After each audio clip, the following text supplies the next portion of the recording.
I don't know. I'm not sure. Okay. And you're reasonably certain that Governor Cox will sign it if it does? Oh, yeah, I've talked to Mike Maller a few times, and yes, Governor Cox will sign it. Oh, good, good, good. Waiting for Kevin, huh? Is he on the other page? Let me check. Oh, I know I can do participants.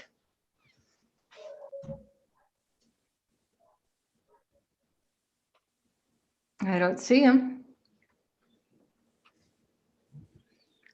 What time is it? Showtime. Showtime, yes. Okay.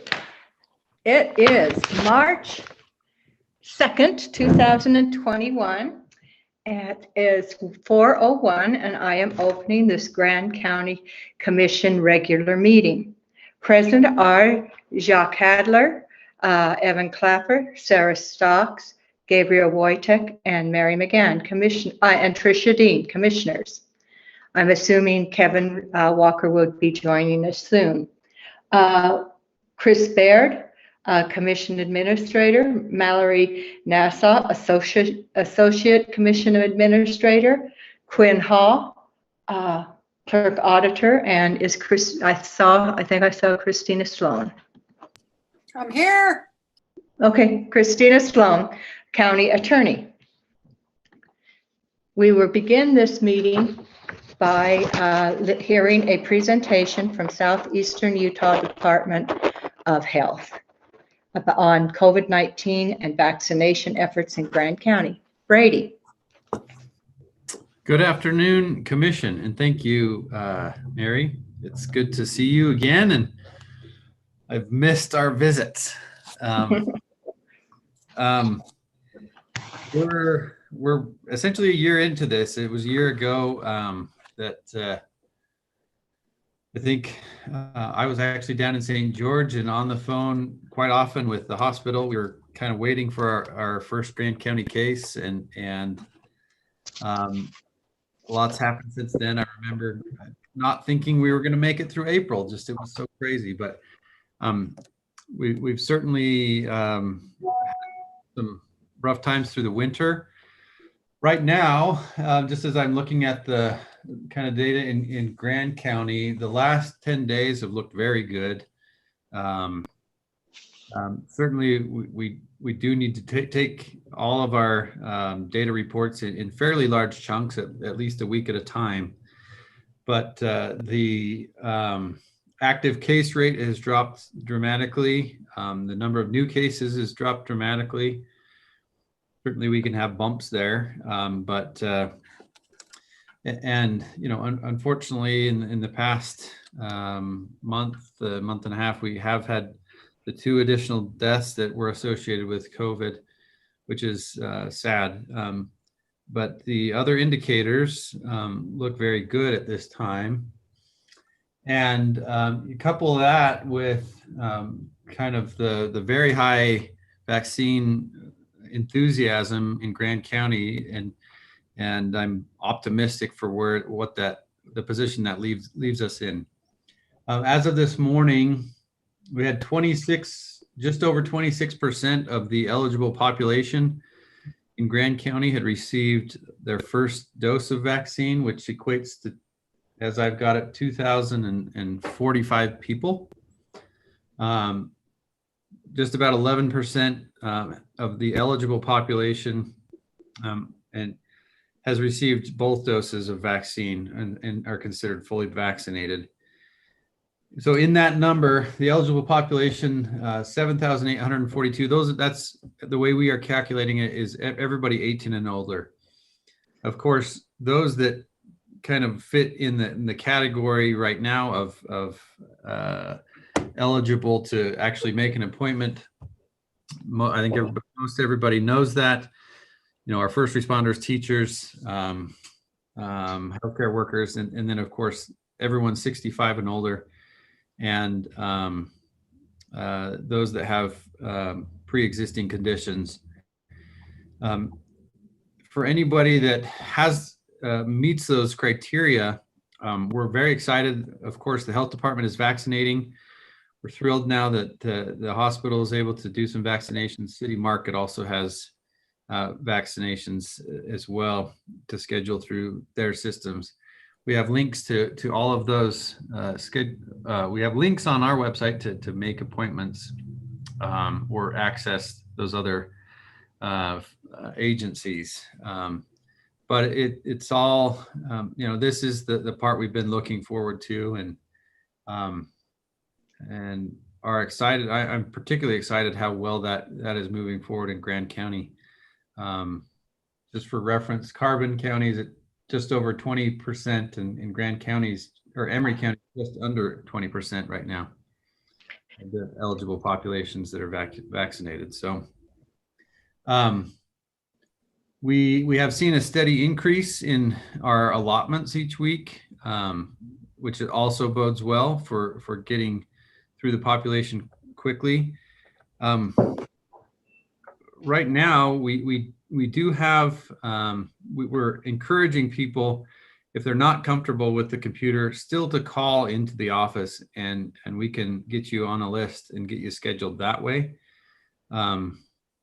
We don't want any week to go by where we don't fill up all of our slots. Just because, that reduces the efficiency of doing this moving forward. To that end, having regular conversations across the state about when it's appropriate to open up to an additional group. If we decrease the age of eligibility, for example, or other pre-existing conditions. Those are discussions that are always happening.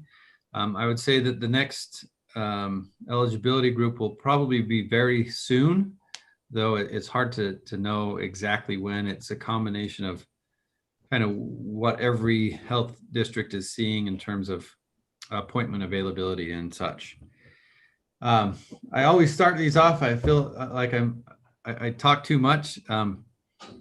Again, this is the exciting part for us. I compliment our staff. I know they've been working hard to make this go as smooth as possible, and so far we've gotten very good feedback there.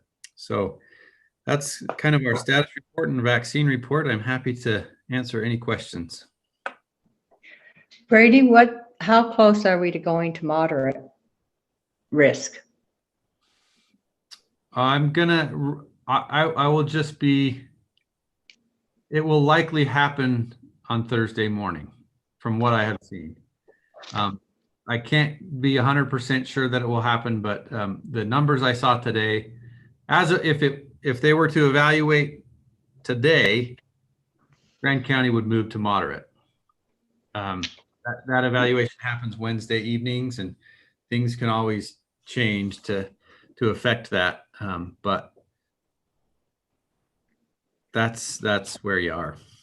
Good news. Very good news. Other commissioners, do you have questions?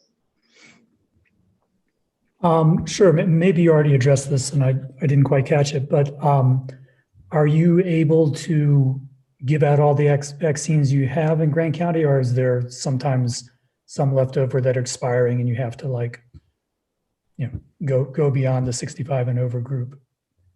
Oh yeah. So we're very careful to make sure that all of the doses we have an appointment for each of those doses. What happens though is oftentimes we're able to get an extra dose out of many vials. So if we're slated to do 100, we might get 105 or 106. For those doses, we like to go to our wait list folks who are generally eligible to receive it and just waiting for a call to come in. We have had instances where it's the end of the day and it's kind of whoever we can get in has gotten a vaccine. It's been a very small number of people, probably 15 or so again, we're talking about 2,000 vaccinations. So that happens. It's rare. We have a very good list now of eligible people that are kind of understand that they might get a call at the last minute. Any further questions? What's the next group that it would be opened up to? Is it another age group or a different segment of society or? With all of these, one of the considerations that we've discussed is opening it up to anyone that is 40 and older that has any diabetes or any sort of obesity issues. And so I need to clarify that hasn't happened yet, but that's been one that it will likely be the next step. Brady, how is the participation rate in Grand County compared with the other counties in the Southeastern Health District? So I don't have great numbers, but I will say it's higher. There does seem to be more enthusiasm for getting in. Generally speaking, we distribute the vaccines as evenly as possible by population. We do have a little bit of leeway, just depending on what the situation may be, what types of groups we are dealing with that may be at risk, and there's a fairly significant portion of our Grand County workers that fit that category. So we've pushed a few more into the area, and those have been snapped up very quickly. In every county, we have people that don't seem to be anxious to be vaccinated. That's been the case with all vaccinations forever, but generally speaking, we have fewer of those people in Grand County. I'm sorry, I can't give you great numbers. It's just kind of how it's come across to us as we've reached out. Any other questions? Brady, I have a couple. I know FEMA's been down in San Juan County, and some locals have been lucky enough to go down there and get some vaccines, the Pfizer vaccine. I assume when local residents get vaccinated elsewhere, it's not included in our percentages. Is that correct? No, that will be considered. That will be.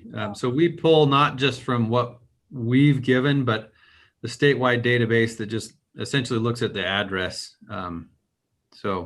Oh, okay, great. We have vaccinated people from other counties, and the same goes.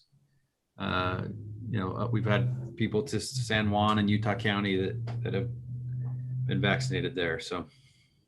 And then I saw that Carbon went moderate for a short period of time, maybe a week or two, and then got bumped back up to high. Do you have any perspective on why? Was that, a relaxation of regulations or any reason? That was just more kind of, I'd expect any county with a population that's fairly small, and those numbers, a few positive cases can really swing your active case rates significantly. Carbon County had just kind of barely snuck into the moderate category, and then had a few more cases, and now kind of just barely snuck back into the high category. So it wasn't a major shift of anything that had happened, just the way the numbers played out mostly. Got it, thanks. That's it from me. Any further questions? Thank you so much, Brady. We are moving to an action item, extending the state of local emergency and public health order to expire on June 15th, 2021. Christina Sloan and Brady Bradford. Yeah, I'll take that, Brady. If that works for you. This is really just an administrative matter, so we're extending our local state of emergency. We're doing that for a few reasons, everything from potential aid to e-meeting procedure to helping support our public health order. And then you also have a new joint public health order dated for 2021. It removes all of those special events regulations that we've now moved over to our special events ordinance. And what's left is the mask mandate. It still very much mirrors the state mask mandate, but by codifying at the county level, we have a little bit more control over how long that lasts, et cetera. And so the proposal in front of you is to get us to our second June meeting. So I think it's June 15th. Questions? Do I have a motion? Sure. I'll move to approve the executive order extending the state of local emergency and the joint public health order 2021-01 BC. A motion by Jacques Hadler. Do I have a second? Seconded by Gabriel. Discussion? All in favor, say aye. Raise your hand. Aye. Anyone opposed? Passes unanimously. Thank you. Thank you, Brady. It's good. I'm excited about going into moderate. Thank you all. Hopefully we can stay there. We are now to citizens to be heard. If you call in to unmute, push *6. Mallory, do we have any citizens to be heard? Yes, it looks like I just got a message from Courtney, and Courtney would like to comment.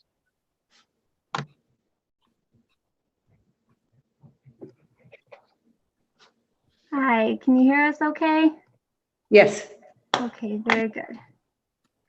I'm Courtney, and this is my husband, Steve. You're familiar with us. We are here on behalf of Murphy Flats.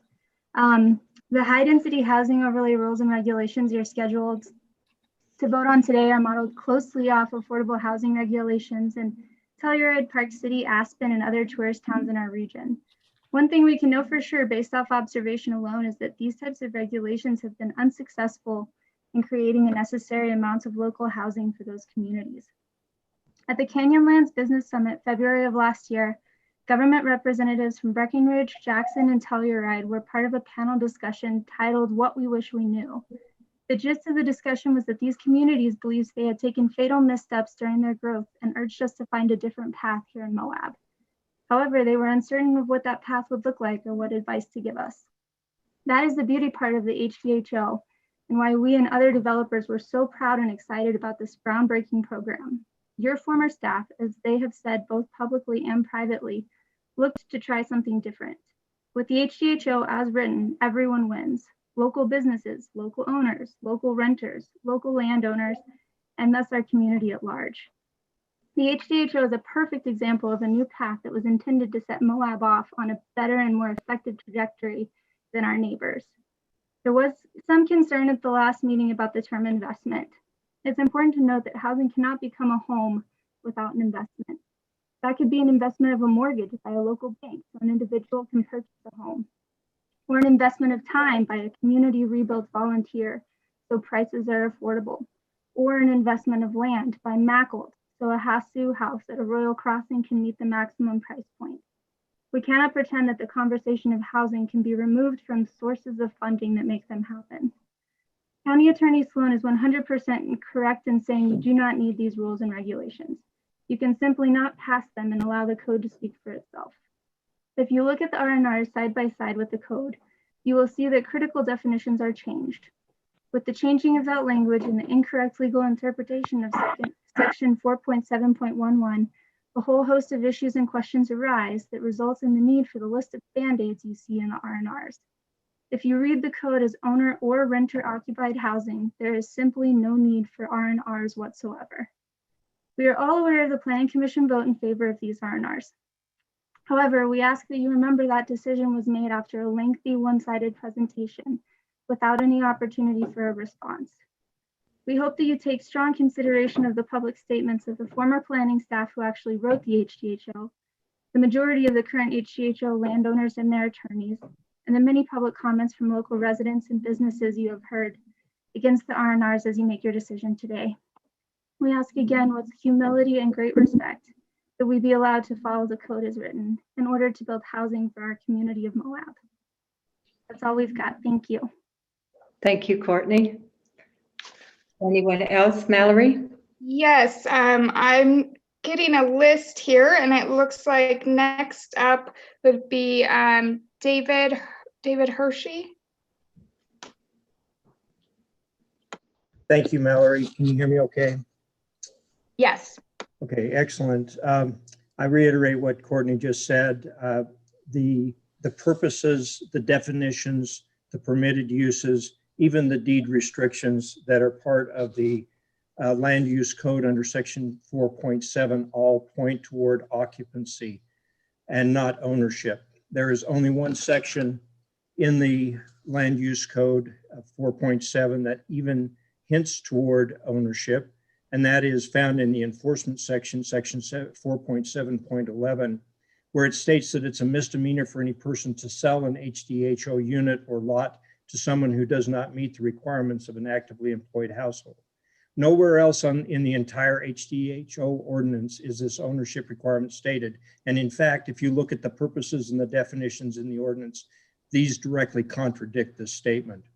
Moreover, and most importantly, and the commission should know this because I don't think it's been brought up before, in 2020, the Utah legislature passed an amendment to the Utah Code section 10.3.703. This new statute prohibits a municipality from imposing a criminal penalty like a misdemeanor on an individual's use of an individual's residence. Thus, the entire provision relied upon by the county attorney and the planning commission to impose this new requirement of ownership is in fact a violation of state law. The proposed rules have other serious problems. First of all, as we mentioned last time we met, legislation by rulemaking is prohibited by state law, and we view the amendments being proposed to the LUC through these rules to clearly be legislation, rulemaking seeking to legislate. The proposed rules would retroactively apply new provisions, including the ownership requirement and the Southern Utah Housing Authority regulations to our clients' vested subdivision and approved master plan. This application is a clear violation of the vested rights doctrine and has been upheld by the courts of this state for many years. Interesting, the proposed rules as interpreted by the county attorney and the planning commission will make the HDHO units unfinanceable. In Utah, the typical preferred lending structure for real property involves deeds of trust. A deed of trust, as you probably all know, effectively conveys ownership from the named owner of the property to a trustee who holds the property in trust for a lender until the loan for a home is paid in full. The trustee is often the lender itself. These new rules under the county attorney's interpretation would essentially make it illegal for a trustee to own the home in trust unless the trustee meets the county requirement as an actively employed household. How many trustees out there will meet that requirement? Especially how many lenders would meet that requirement? But if that's not enough, the rules as interpreted by the county attorney also make foreclosure nearly impossible. If a bank needs to foreclose on a home for any reason, it will severely strain the ability of the trustee to sell the home under Utah law.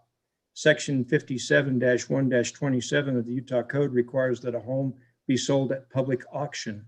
The rules and regulations would require that each person bidding on the foreclosure process go through the approval process before they could even bid at a public auction.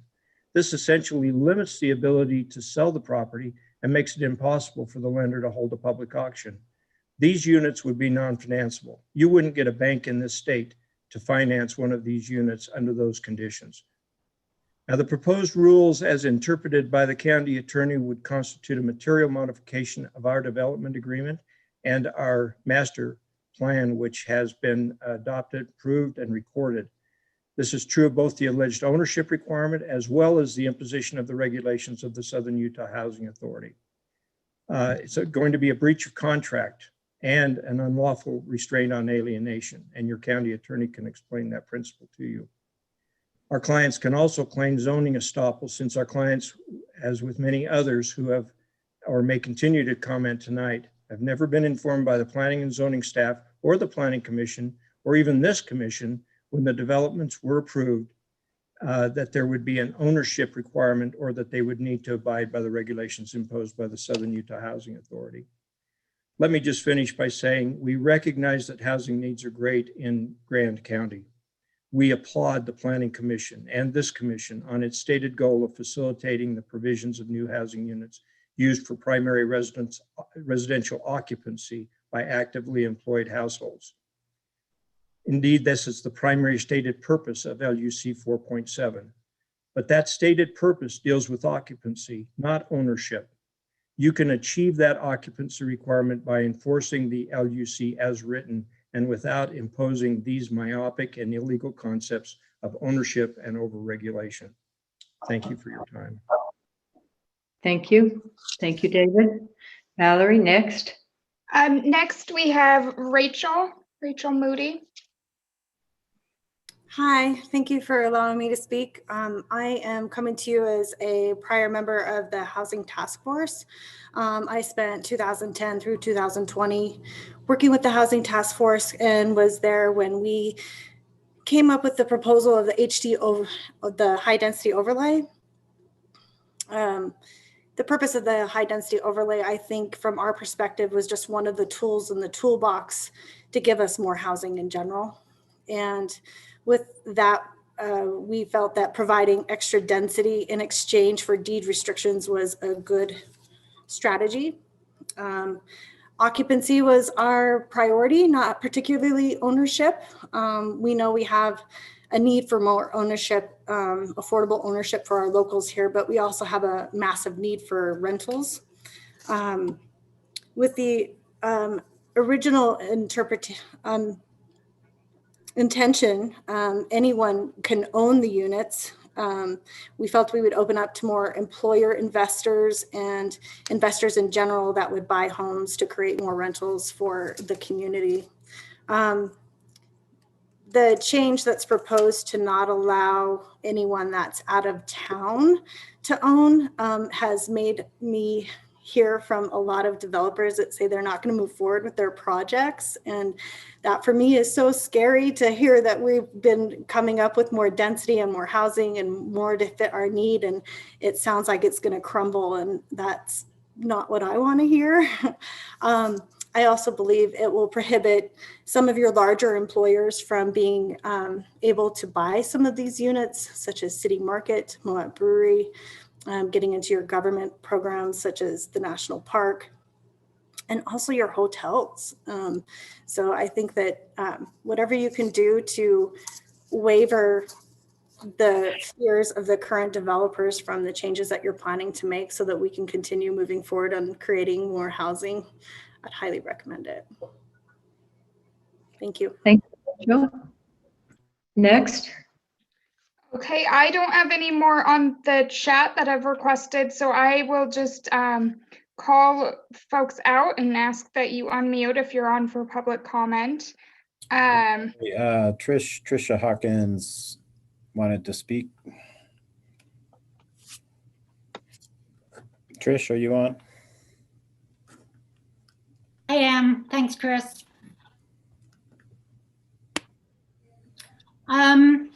Thank you, everybody, for giving me this opportunity to speak. I want to address the Commission about the ongoing serious noise problem that we have from UTVs on our streets.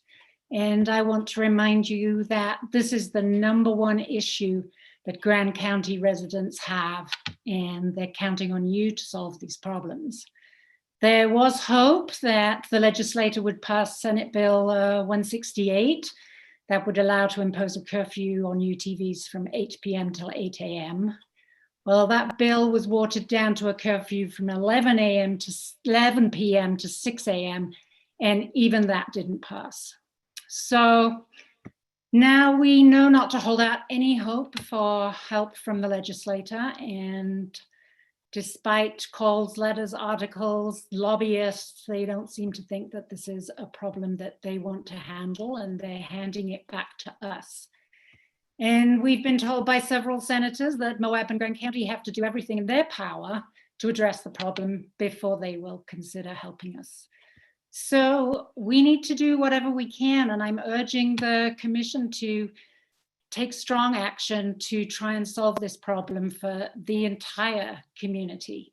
And that means limiting the number of UTVs, rental companies, limiting the number of fleets in a company and the fleet size, unless they are going to commit to electric and quiet vehicles, to enacting a strong noise ordinance that is enforced, building speed bumps and traffic calming devices, and perhaps having a awareness campaign for visitors. I don't know, but I acknowledge and applaud the city and the county for imposing a 15-mile-an-hour speed limit on our streets for off-highway vehicles.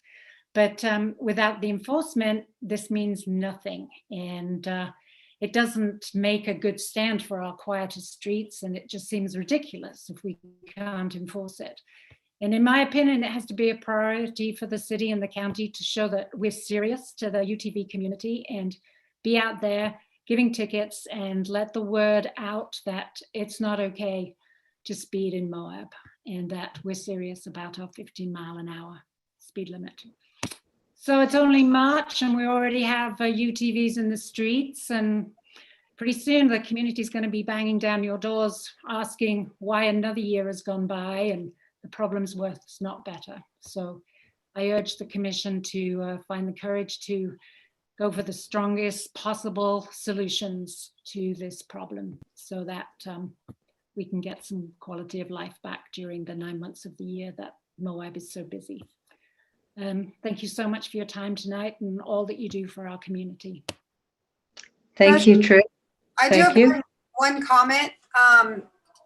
You're speaking to the commission. I appreciate that. The other really crucial player here is the sheriff, who doesn't often tune into these meetings. And so I encourage you in getting the word out that if there's any communication being sent to the county about noise enforcement with ATVs, please copy the sheriff's office as well. Thank you. I will do. Mallory, is there someone else? Yes, so I'm just gonna call on folks, as I was saying. So I see Lori on the call. Lori, are you here for public comment?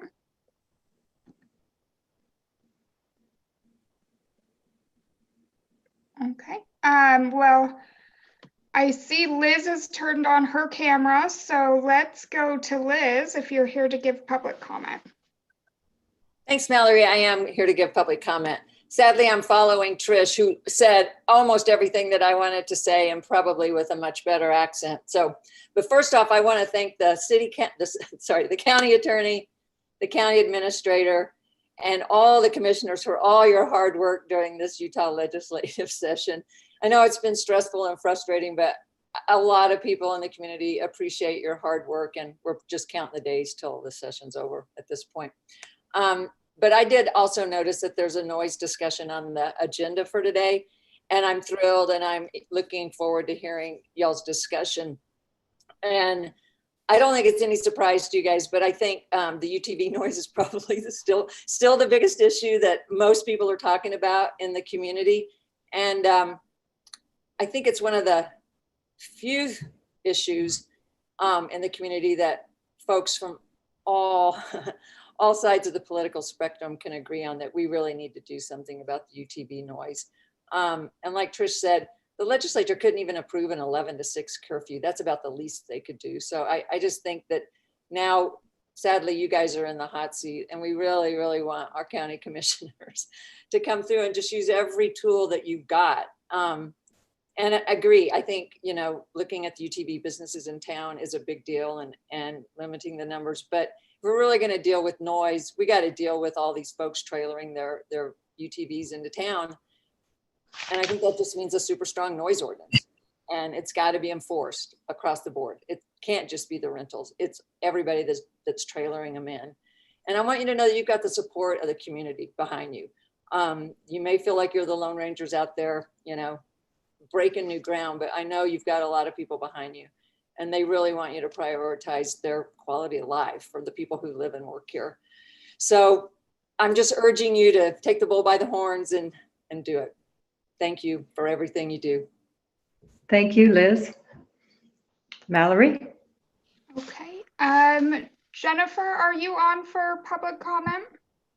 Jennifer Johnston.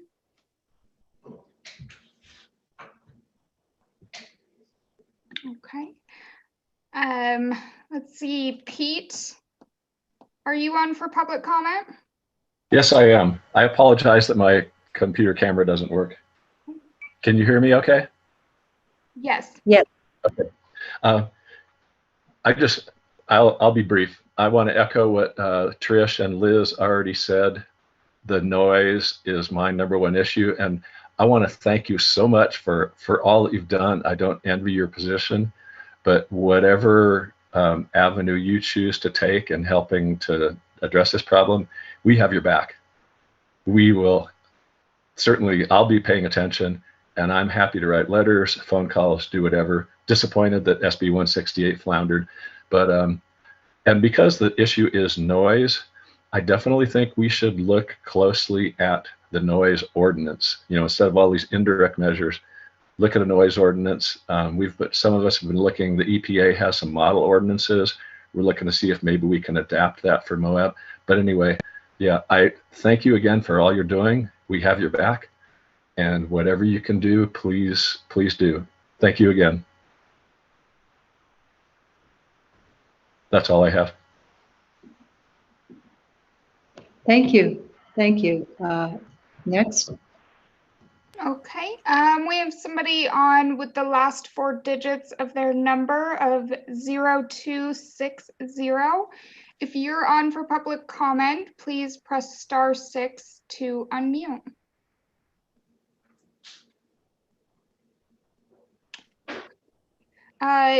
Dave Maury, are you on for public comment?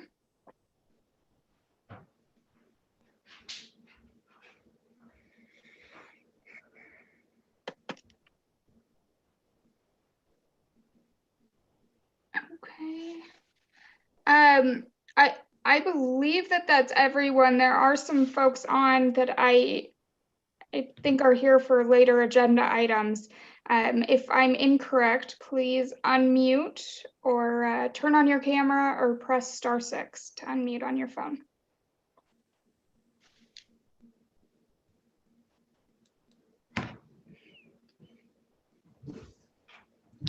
Looks like we're through with public comment. We will have another public comment time at 6 o'clock. We are to approval of the February 16th, 2001 regular meeting minutes. Do I have a motion?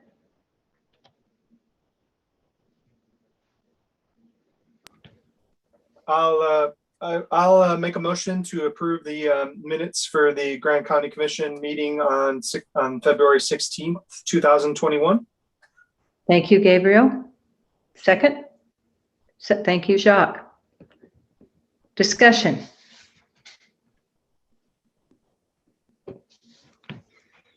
Once again, Quinn, I can't tell you how much I appreciate these minutes coming at such a timely fashion. That was not what I was experiencing when I first got on the commission. So thank you. You're welcome, Mary. I sure tried. Okay. Any other without discussion? Okay, I'll call for a vote. All in favor, say aye. Raise your hand. Thank you. Passes unanimously. We are to ratification of payment of bills. They are in your packet. Do I have a motion?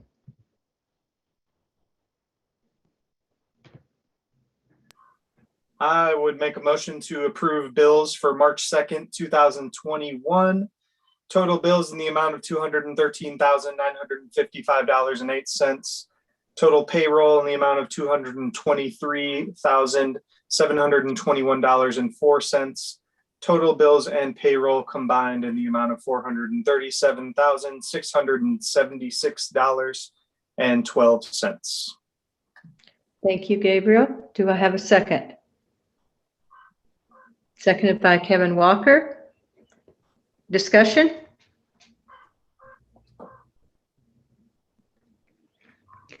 I'll call for a vote. All in favor of approving the bills as stated, raise your hand, say aye. Aye.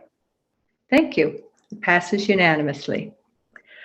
Commission member disclosures. Do we have any commissioners that need to disclose anything on this agenda? Okay, we are to general commission reports and future considerations. Jacques.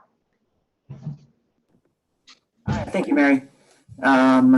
I have, let's see, on the 16th, along with yourself, I testified in front of the Utah House on the Utah Raptor State Park.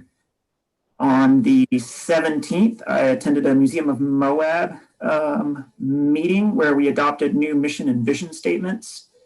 On the 17th, I also attended a REC Special Service District meeting where 2021 officers were elected.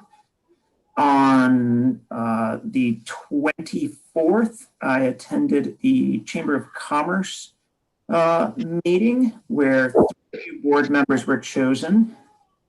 And on the last Thursday, I met Elaine at the Travel Council, and she gave me a tour of the facilities, and I got a much better understanding of their position. And that's something that I'd recommend to other commissioners. That was very eye-opening, and I appreciate that, Elaine. And then today, all morning, we did the Chamber of Commerce annual retreat. We voted on new president, and I want to congratulate Lonnie Campbell for being chosen. He's the new Chamber of Commerce president. Congratulations, Lonnie. Another thing that was discussed was the Chamber's desire to better communicate and work with Grand County going forward. Thank you, Jacques. Thank you. Trish? You're muted. Sorry, Mary. Sorry. Okay. Can you guys hear me now? Yes. Okay, great. On the 17th, I attended the town of Castle Valley, their meetings, and they just gave me some concerns about speeding in the valley. There was also concerns about cell reception along the river road being a safety issue, and concerns about the hunting boundaries around the valley. And that's something that's kind of been longstanding that I kind of have interacted with, being on the Division of Wildlife Board for many years. The Planning Commission meeting was canceled on the 22nd, so we will reconvene next week. I did catch a portion of the Conservation District meeting out at Easy Bee Farm, so that was enjoyable, and hopefully I'll catch the rest of it. I was a little late, I had another meeting. And then lastly, we have been meeting quite frequently regarding the Thompson Springs cleanup. We meet weekly, and Mary has been able to join us also. So kind of what's going on out there is eventually there needs to be a replat of a fairly large portion of that community, because all of the lot lines are incorrect, or again, for a portion of that community. And then eventually a rezone also, because it's all zoned like, range and grazing. The BLM is going to come out and do a fire break, and that work is slated. There is a chipper day already slated to begin at the beginning of April to hopefully reduce woody debris. And then our goal is to do, it's probably late April, early May, just an initial cleanup where we're hoping to afford the community members there the ability to bring both just construction debris, household debris, and then also metal and tires to a transfer station, and then that will be taken to the Klondike receptacle. And then a goal eventually is to get some larger kind of grant funding in place where we can do a pretty massive cleanup out there, because as mentioned in the past, we've got a lot of issues with just worried about kind of fire in that community. Do you want to add anything to that, Mary? No, Trisha's doing amazing. Oh, I'm coming in later, but yes, and I really appreciate the fact that she's just taken the lead on this, and I'm just an observer. So thank you very much, Trish. Okay, Evan.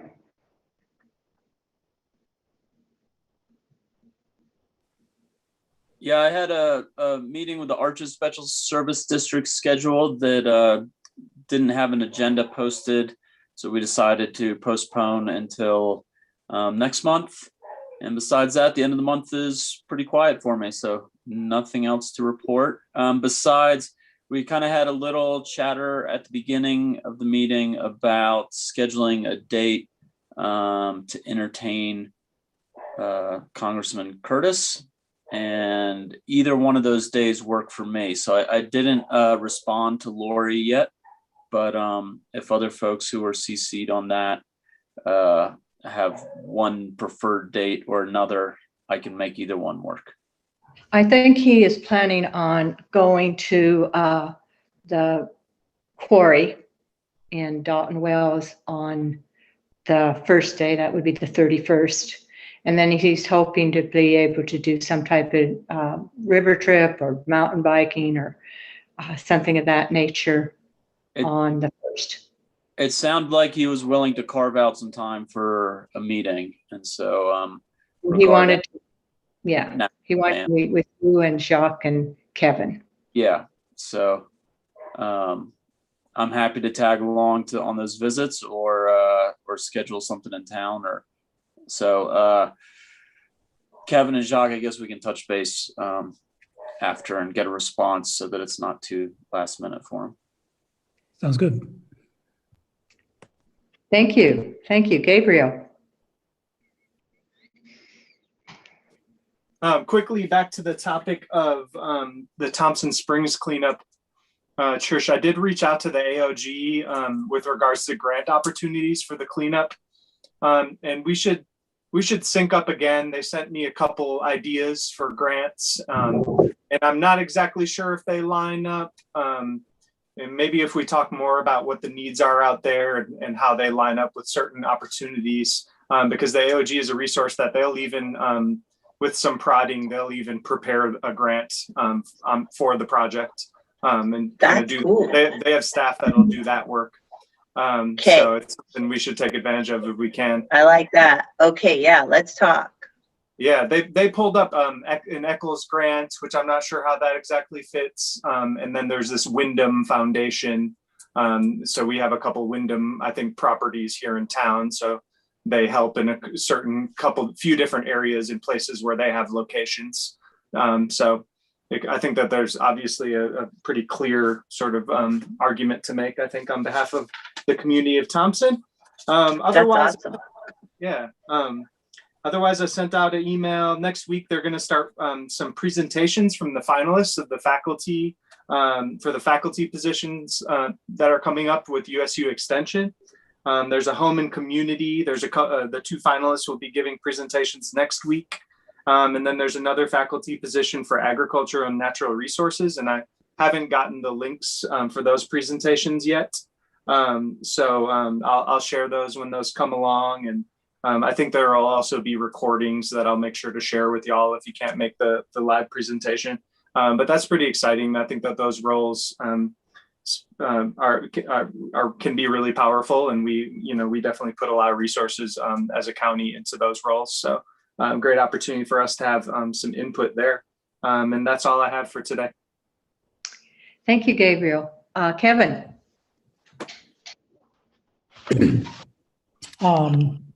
Yeah, so the past couple of weeks was quieter than usual for me, but I did have a long conversation with Noah Rosenberg, who works for Better Boundaries, the statewide redistricting advocacy group. And a lot of that conversation centered on how we can go about having Grand County not be split in half again the way it was after the 2010 census. And I do think that that's something that we should put some resources into. So maybe I'll take a minute or two just giving an outline of how these things work for those of you who aren't familiar with this. So as you know, there was a statewide redistricting law that passed a few years ago, but the state legislature watered it down quite a bit. And so we do have an independent redistricting commission, but they're just advisory. The state legislature may or may not accept their recommendations. And so I think we need to be lobbying or trying to influence both the Independent Redistricting Commission and also directly the state legislature. And I think we have a really good argument. I mean, I believe it's federal law that talks about communities of interest. So we have to kind of make the case that people living on the west side of Highway 191 have a lot of common interests with people living on the east side of Highway 191, and therefore drawing a House district line right down 191 is not such a good idea. So, logically, that's a pretty easy argument to make, and the challenge is politically making sure people prioritize that. Another thing working in our favor is I think the charter or instructions for the State Redistricting Commission explicitly tells them to try to avoid splitting up counties when possible. So,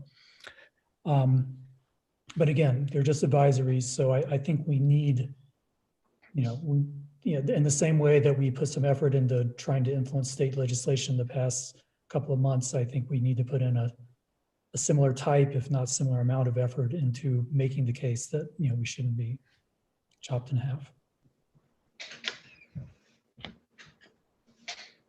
Thank you, Kevin. Thank you. I've been busy and not as busy. My end of month usually isn't as busy, but I found with the legislators being in session, it's been very busy. I went to the Housing Authority meeting. Cinema Court has 137 people on a waiting list. MAPS has 46 on a waiting list. Virginia has 30 people on a waiting list. So our need for apartments and housing is very clear, very clear.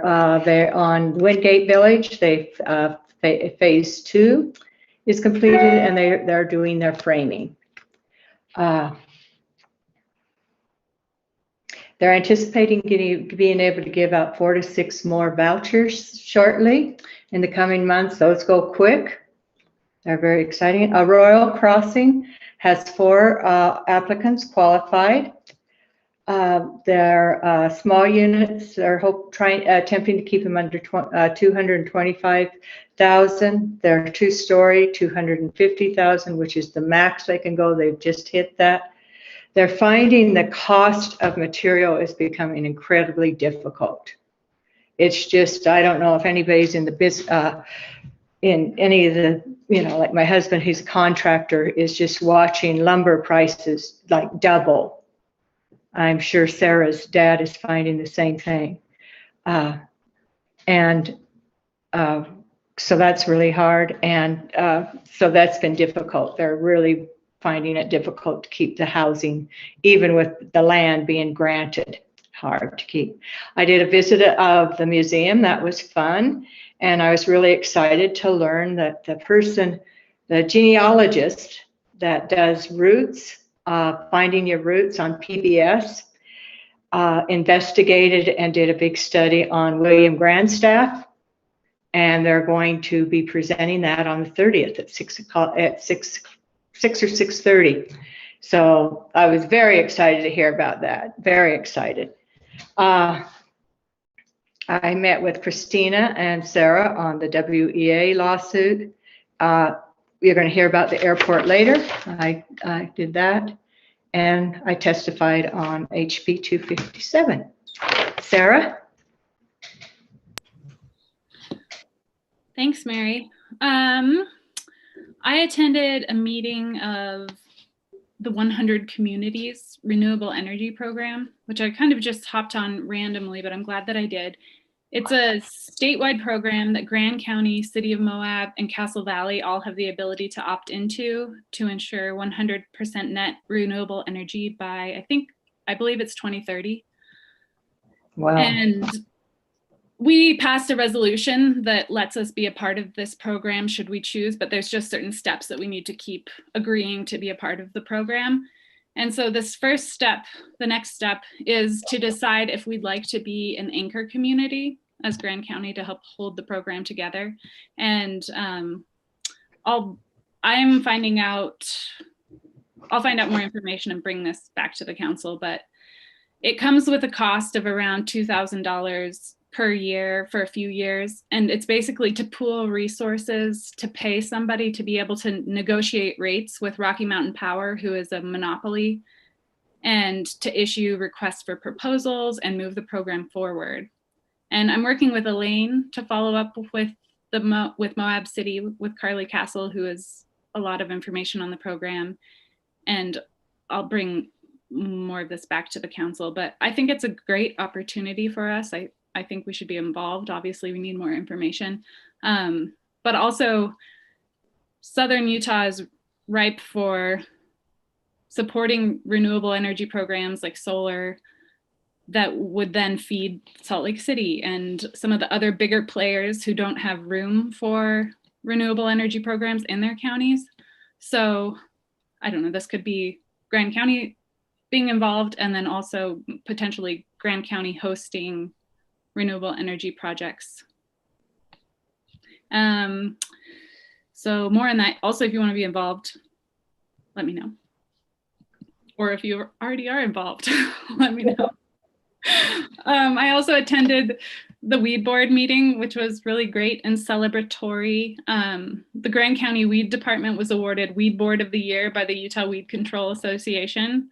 And it comes with a check. It's because of great work being done by the Weed Board. We found a Class 1B weed, jumped on it, mapped it, are containing it. Also doing really great work on the arundo grass, reed, the giant reed. And Tim Higgs, who's been the weed supervisor, is retiring after 30 years of involvement with the weed department. So we were celebrating his career, and we will also be hiring a new weed supervisor. And I believe that announcement should be coming out soon.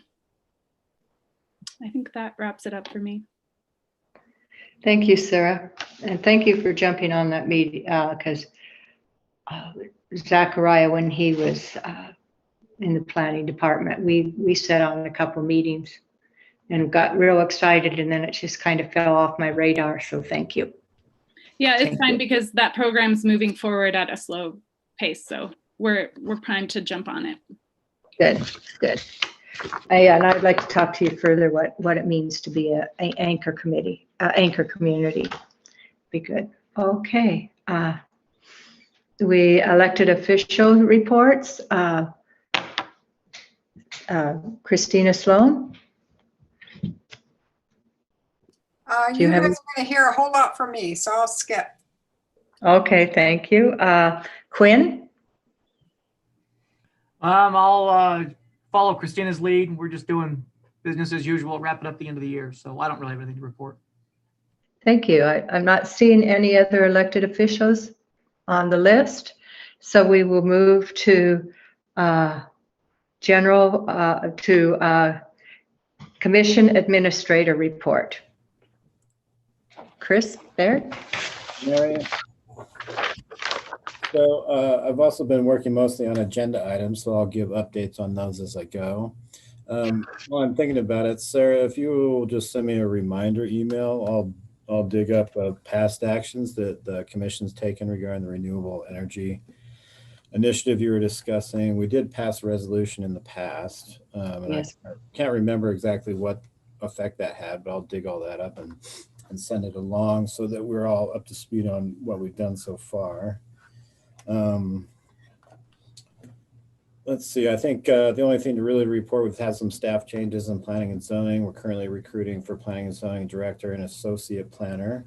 We formed a committee to deal with land use applications in the interim, and we're doing really well with that. Got everything organized, and we're familiar with what needs to happen moving forward. So we're doing good that way. And with that, I'll turn it over to Mallory. Okay, Mallory. I think Chris covered the bulk of it. I did submit the CIB list on Friday, and I also sent you all the version that shows the averaged rankings for each item. I'm going to sort that out a few separate ways so it's easy for everybody to review and look at it as you'd like to look at modified conditions. And the other thing that came up that I can give this reminder later, but I just thought of it as Quinn was telling me about the auditors coming and when that is, that if you haven't already done so, if you could please take the Open and Public Meeting Act training. I can send that link again, but that is something that they ask for. So if you can take that and at the end get a certificate and send it to me, it would be greatly appreciated. And I think that that's everything. Thank you. Thank you. We are to department reports. Andy, we will be reporting on the Canyonlands Regional Airport. Good afternoon, Madam Chair, members of the commission, county staff, and the general public. Real quick, Mallory, can you help share? Do I just need to share my screen? Yes, you should be able to. Okay, we'll try this out. And can you all see that? Yes. Okay, very good. Before, again, Andy Solzvig, Airport Director for the Canyonlands Regional Airport. Before we get started on the presentation, I do want to mention a couple things. As previously mentioned, discussion about setting up an orientation meeting. I feel that it's important to every so often give leadership an orientation of what goes on, especially at the airport. It's nice to get a visual of the projects that have been done and what is coming, as well as just some insight in general airport operations. In talking with Mallory, we were considering March 30th. It is a Tuesday, but there is no county commission meeting that day, so that is one option. And then April 1st or 2nd. We realize that there'll need to be a maximum of 3 people, but I'm willing to have 2 or 3 sessions for that orientation. I'm expecting about 60 to 90 minutes of time if you are interested in setting that up with us. So appreciate that. The other thing is we have our emergency full-scale exercise on April 22nd. Time is still undetermined because we're looking at flight schedule, and that's going to factor in what exact time that event will take place. But we always encourage people to view it and just understand what it is. But you know, we act out a scenario. In this case, will be an aircraft accident situation and how all of the first responders respond to it and what to do. So a little more information on that. With that being said, I'll jump into the presentation. Canyonlands Regional Airport, I have a little map on here which shows in essence what our catchment area is. A catchment area is where a majority of people are going to come from to fly in and out of, at least in our region, where they may drive from to travel out of Canyonlands Airport. So this just gives you a general idea. We are covering Southeast Utah, and you know, it's a popular location, and we anticipate seeing it grow over the years.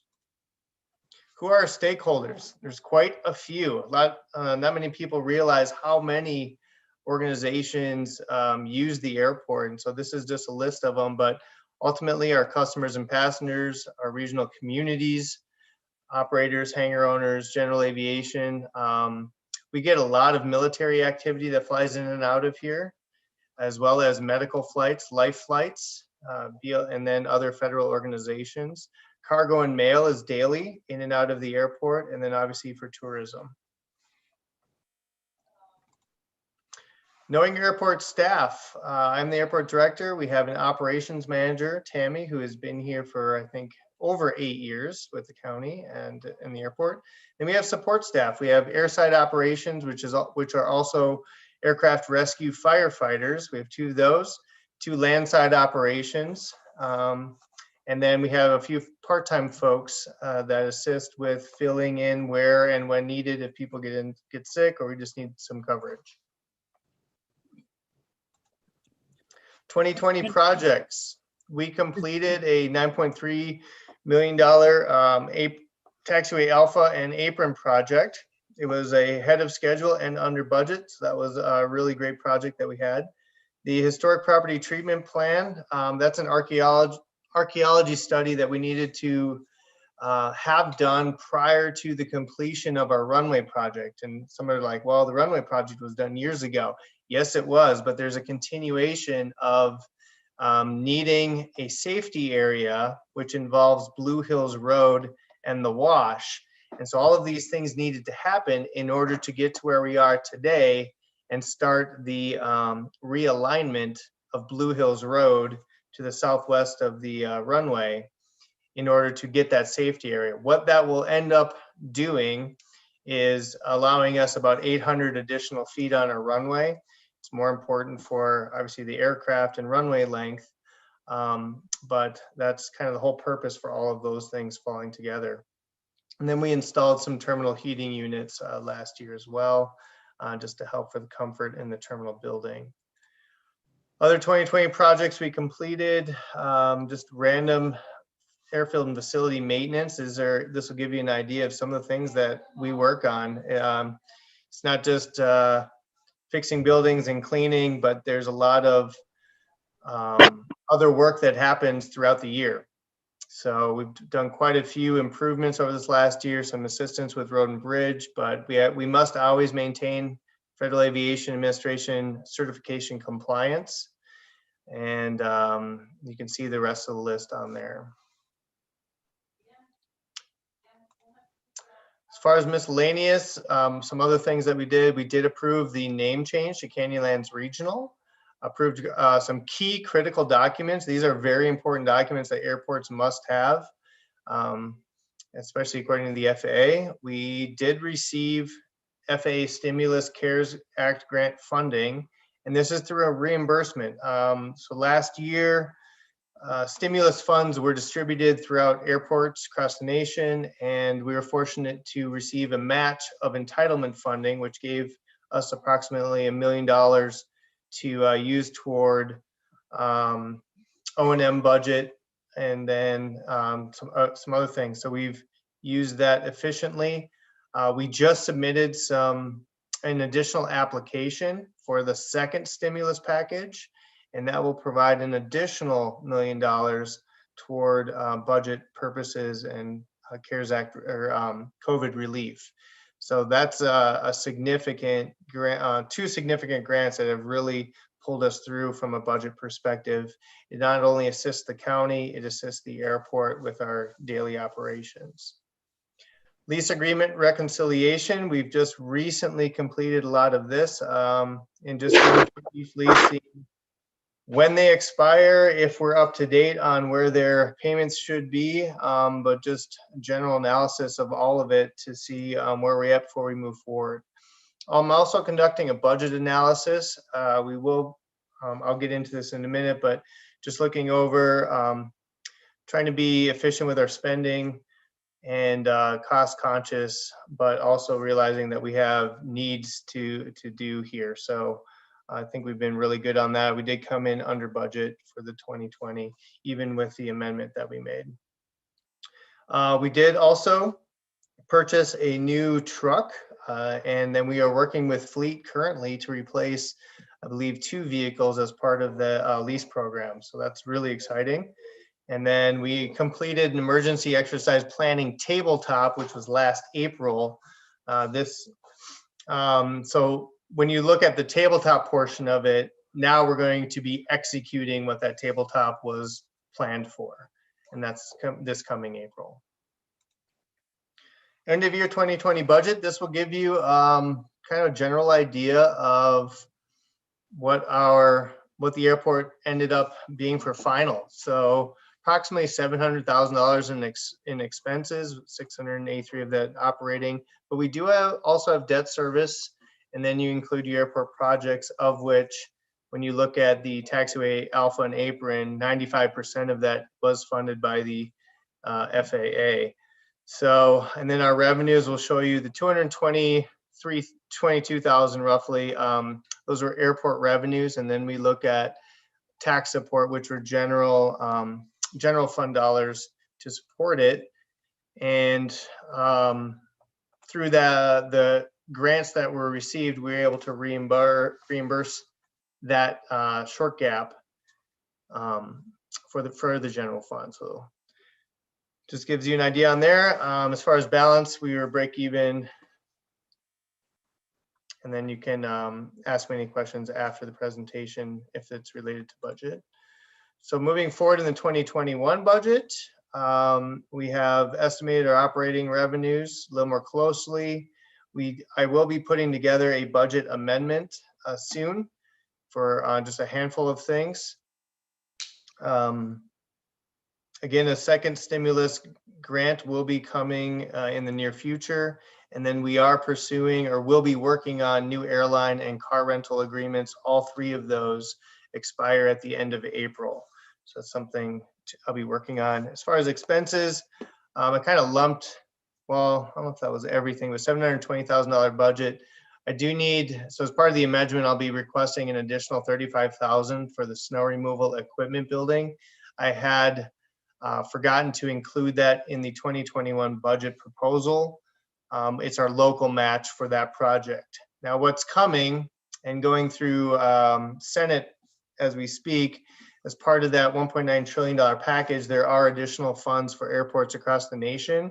It is anticipated that some projects may be 100% funded. This potentially, the SRE building could potentially be one of the projects, but we won't know until everything gets approved and goes through the FAA and all of that. So as far as our annual debt service, it's approximately $83,000, and those are from previous loans, which included local match for the runway, the terminal building, and the taxiway alpha and apron project. And then we do have some funding available in the 21 budget related to some capital purchases. So some of the ideas that we are looking at doing this year would be improvements to our entrance gate mechanism, a riding paint sprayer. The reason for that is because we do have a lot of paint on the airfield that needs to get touched up and up to specification. So it just helps in that process because there's no way we can hand paint that kind of stuff. Additional security cameras, mainly for the land side related to parking lots, but also there's a couple locations within the terminal building that we want to have security views on. And then just some general maintenance on the terminal building itself. As far as passenger activity, this will show you what we have for 2019, 2020, and 2021 so far. As you can see, 2019 was our record year, and we were on track until COVID hit, and you can see that significantly. So on average, we were down about 20 or 50%, 51% compared to 2019.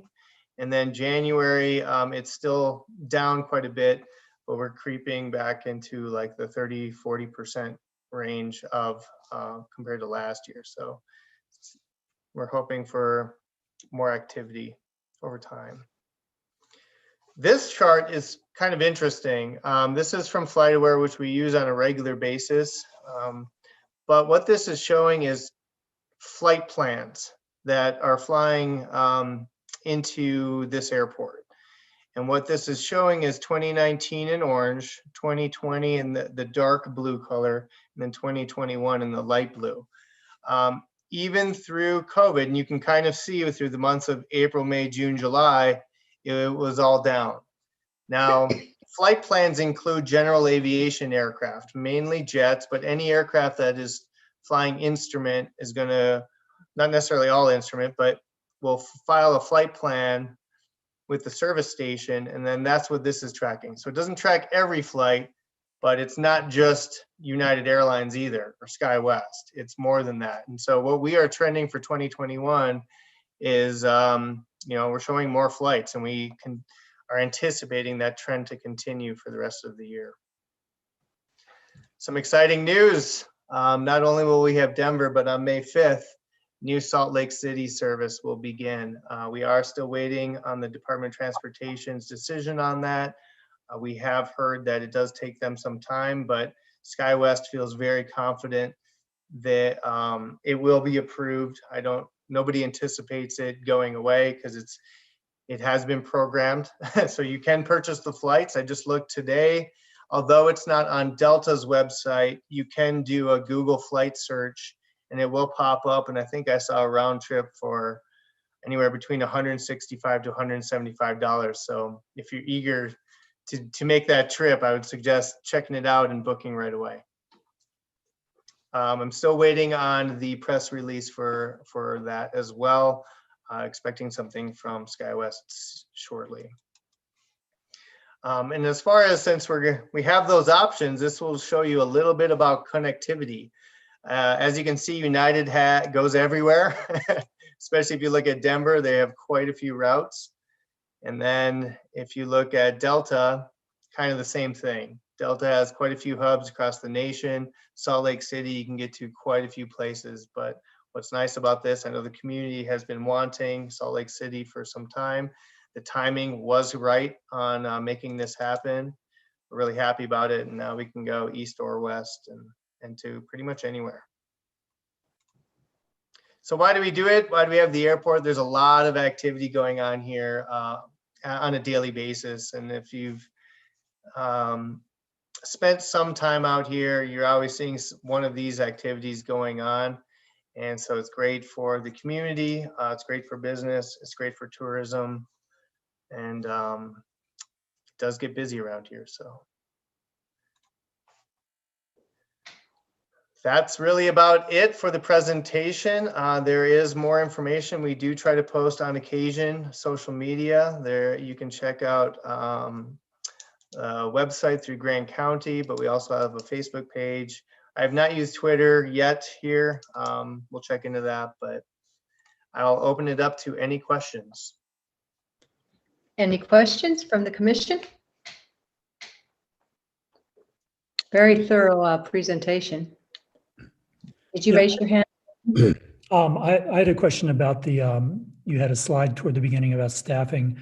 And I was just curious what the division of labor is between airport employees and SkyWest employees or Red Tail employees in terms of the ground side. And well, let's remember, SkyWest employees and the airline employees are totally separate organization. They do not work for me. My staff is specifically airport related. So what our airside operations mainly takes care of is we are that emergency response. We're constantly doing training, but we maintain the airfield, doing daily checks as well as maintenance out there, but a lot of other odd jobs. We certainly keep them busy. The landside operations focuses mainly on parking lot duty, cleaning the terminal building on a daily basis, random, I guess, any light maintenance that they can help assist with. It's a lot, they do the vending program. So they do quite a few daily things as well. From an hourly standpoint, all of my full-time staff are 40 hours each week. SkyWest, theirs is more catered to around when flight times are, as well as TSA. Okay, thanks. And then you had another slide with the graphs, the flight plans being filed. And I just wanted to make sure it was, that one. So if the blue line is 2020, it looks like things actually increased quite a bit in the summer compared to 2019 when there was no COVID. Am I reading that correctly? That's correct. We actually had more activity in 2020 because I think we saw an increase in general aviation activity, larger jets than we had in previous years. People just wanted to get out and get outside, I think. So those who were able would fly and come check it out. So even though our airline flights stayed the same, our general aviation activity has really taken off. And that's what I think we're also seeing in 2021. Okay, thanks. Any other further questions? I had one quick question. Andy, do you get a sense that the demand for shuttle vehicles from the airport as well as rental vehicles for folks coming inbound. Do you have a sense that that demand is met generally? I feel the demand is met. In talking with, I think demand is going to increase. And that's what Enterprise has anticipated in their forecasting. Is there room for more? We do have room. We do have offsite shuttles and some offsite interests. That's one thing I want to take a look more closely at, is establishing, since we are doing new agreements with the car rental agencies anyway, is to establish a on airport and off airport agreement, because we are seeing more and more of those from off airport on a variety of things, whether it's Jeeps or van rentals or van campers. Like it's been just strange this year. It's new. As long as we're talking about other side businesses, is there for private folks that are looking to land and refuel and grab a bite, is there any kind of food options on the horizon? Unfortunately, we don't have anything as of yet, just the vending option. One of the challenges we have within the terminal building is the space that we have, I guess, did have a concessionaire in. We could only really do a grab and go type of situation. There's no water or drainage in the building for that area. So we'd have to invest money in order to do that if we were to consider some sort of like nice coffee shop or something like that. I think a food truck would be amazing, just as something. But again, I understand, with the food truck, I guess, area down in town, that's going to be obviously more convenient than somebody coming up all the way out here to service just for a few hours. But it is one option we could look at. So we definitely would love to have something here, but it is challenging from a logistical standpoint. Right. Thank you. Any further questions? Thank you, Andy. That was yes, that was good. Exciting to have Salt Lake. Okay, we are moving to general business action items, discussion and considerations of. Our first action item, adopting resolution amending the bylaws of the Planning Commission. Chris Baird. Thank you, Mary. So the Planning Commission evaluates their bylaws once a year, usually. The Planning Commission did vote on some bylaw amendments in January, I think. And the main gist of their amendment was to change when the officers are elected at the beginning of the year. So they changed that from the end of the first meeting to the beginning of the first meeting. That makes a lot of sense. I also noticed that the Planning Commission didn't address the electronic meetings provision in there, which actually precludes individuals from participating in votes electronically, which obviously doesn't work in COVID times. So I just referenced their bylaws to whatever the current policy is for the Grand County Commission. So I think that will probably work for them and be easiest. I also touched up on the ex parte communications section, had some interaction with Kevin Walker and Christina about that. So the latest version should be in the packet.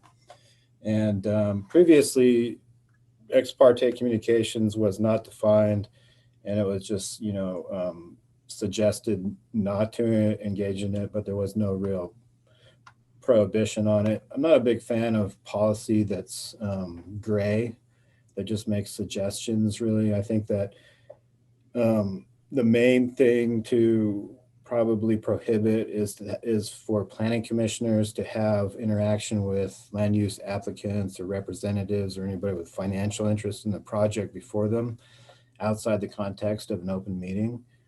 And so that's the way we drafted it.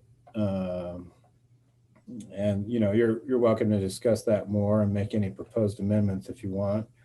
Ex parte is actually a judicial term. It doesn't really comes straight across to the planning commission in a explicitly logical fashion, not if you're using the same terminology as would be used in court.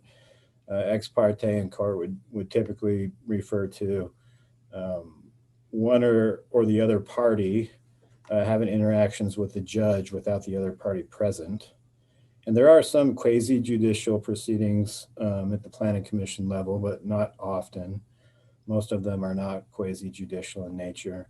So this is a little bit of a stretch with regard to defining ex parte, but we did it. And so with that, I'll just leave it up to you for a discussion and a motion or any questions. Questions? Yes, Kevin? Go ahead and make the motion. Yes, thank you. I move to adopt the resolution amending the bylaws of the Grand County Planning Commission. Motion by Kevin. Do I have a second? Seconded by Jacques. Discussion. All these, what you just highlighted, Chris, were included in this January 11th vote, or these are additions since then?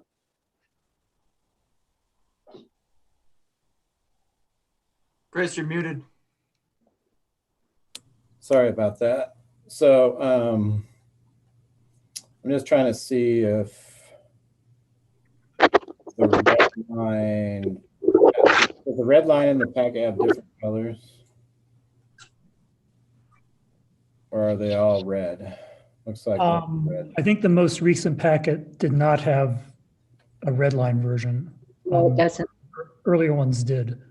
The most recent, it should, I think, unless I'm looking at the wrong one. If you scroll down past the resolution.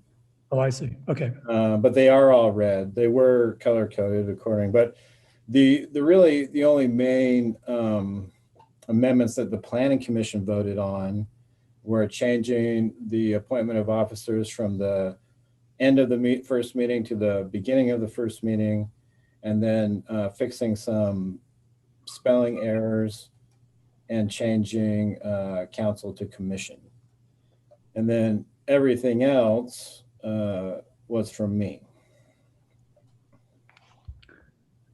And I will. It is actually color coded. So I did, if you scroll down on item E, then you'll see the revisions in blue were mine. The revisions in red were from the Planning Commission. Gotcha. I was just going to say that I did read through, every word of the revisions, and I used to be on the Planning Commission, and I think, what's written now is just fine. So I wanted an opinion in addition to Chris's. And I did not review these, but Kevin clued me into a discussion about the ex parte communication section.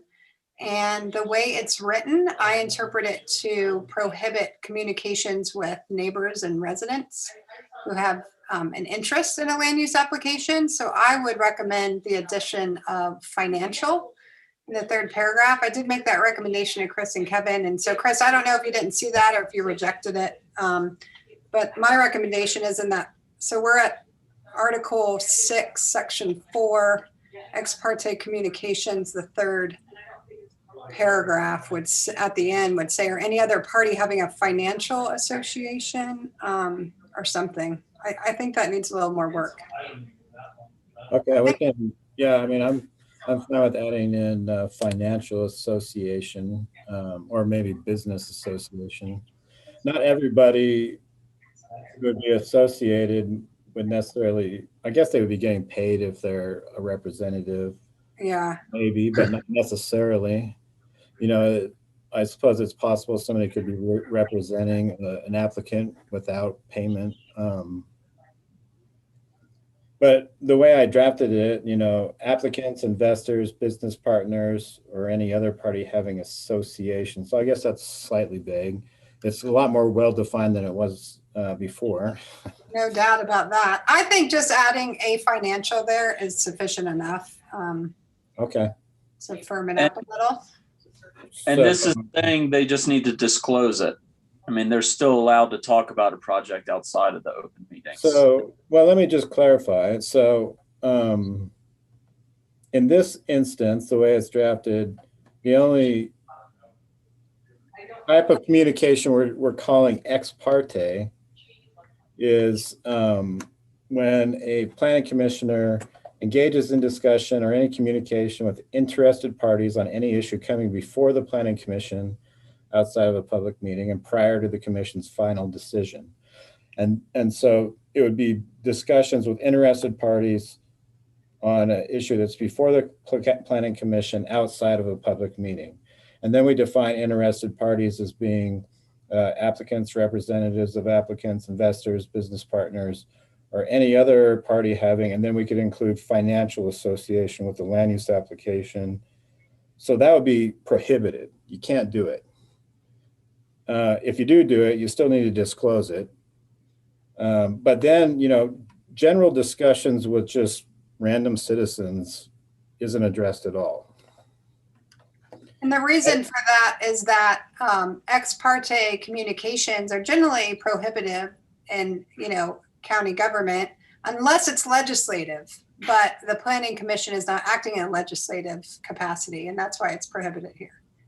Yeah, I mean, and planning commissioners are not elected representatives either. They're not expected to represent constituents like county commissioners are. And so I don't know, I think there used to be state code that actually prohibited planning commissions from having ex parte communications, but I can't find that anymore. It might have been taken out of code. But county commissioners, elected representatives are expected to engage with their constituents, regardless of whether they have business interests or not, et cetera. And there's plenty of commissioners that are engaged in economic development and that kind of thing also. But planning commissioners are intended to be somewhat more of an independent, somewhat more unbiased, politically speaking body. And so the purpose of this, but the only thing that this addresses is interactions with applicants, representatives, investors, business partners, or others who have financial association. And so if a planning commissioner goes to a party and talks about politics, they don't have to come to the meeting and disclose it. They just have to not engage in discussions with the applicants or their representatives or business partners, period.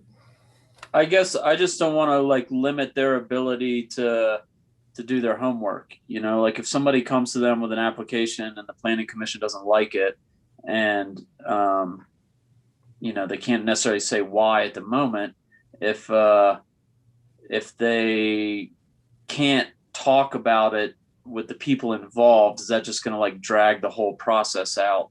If they're only meeting twice a month, Well, they could relay concerns to staff, and then staff would interact and get the answers.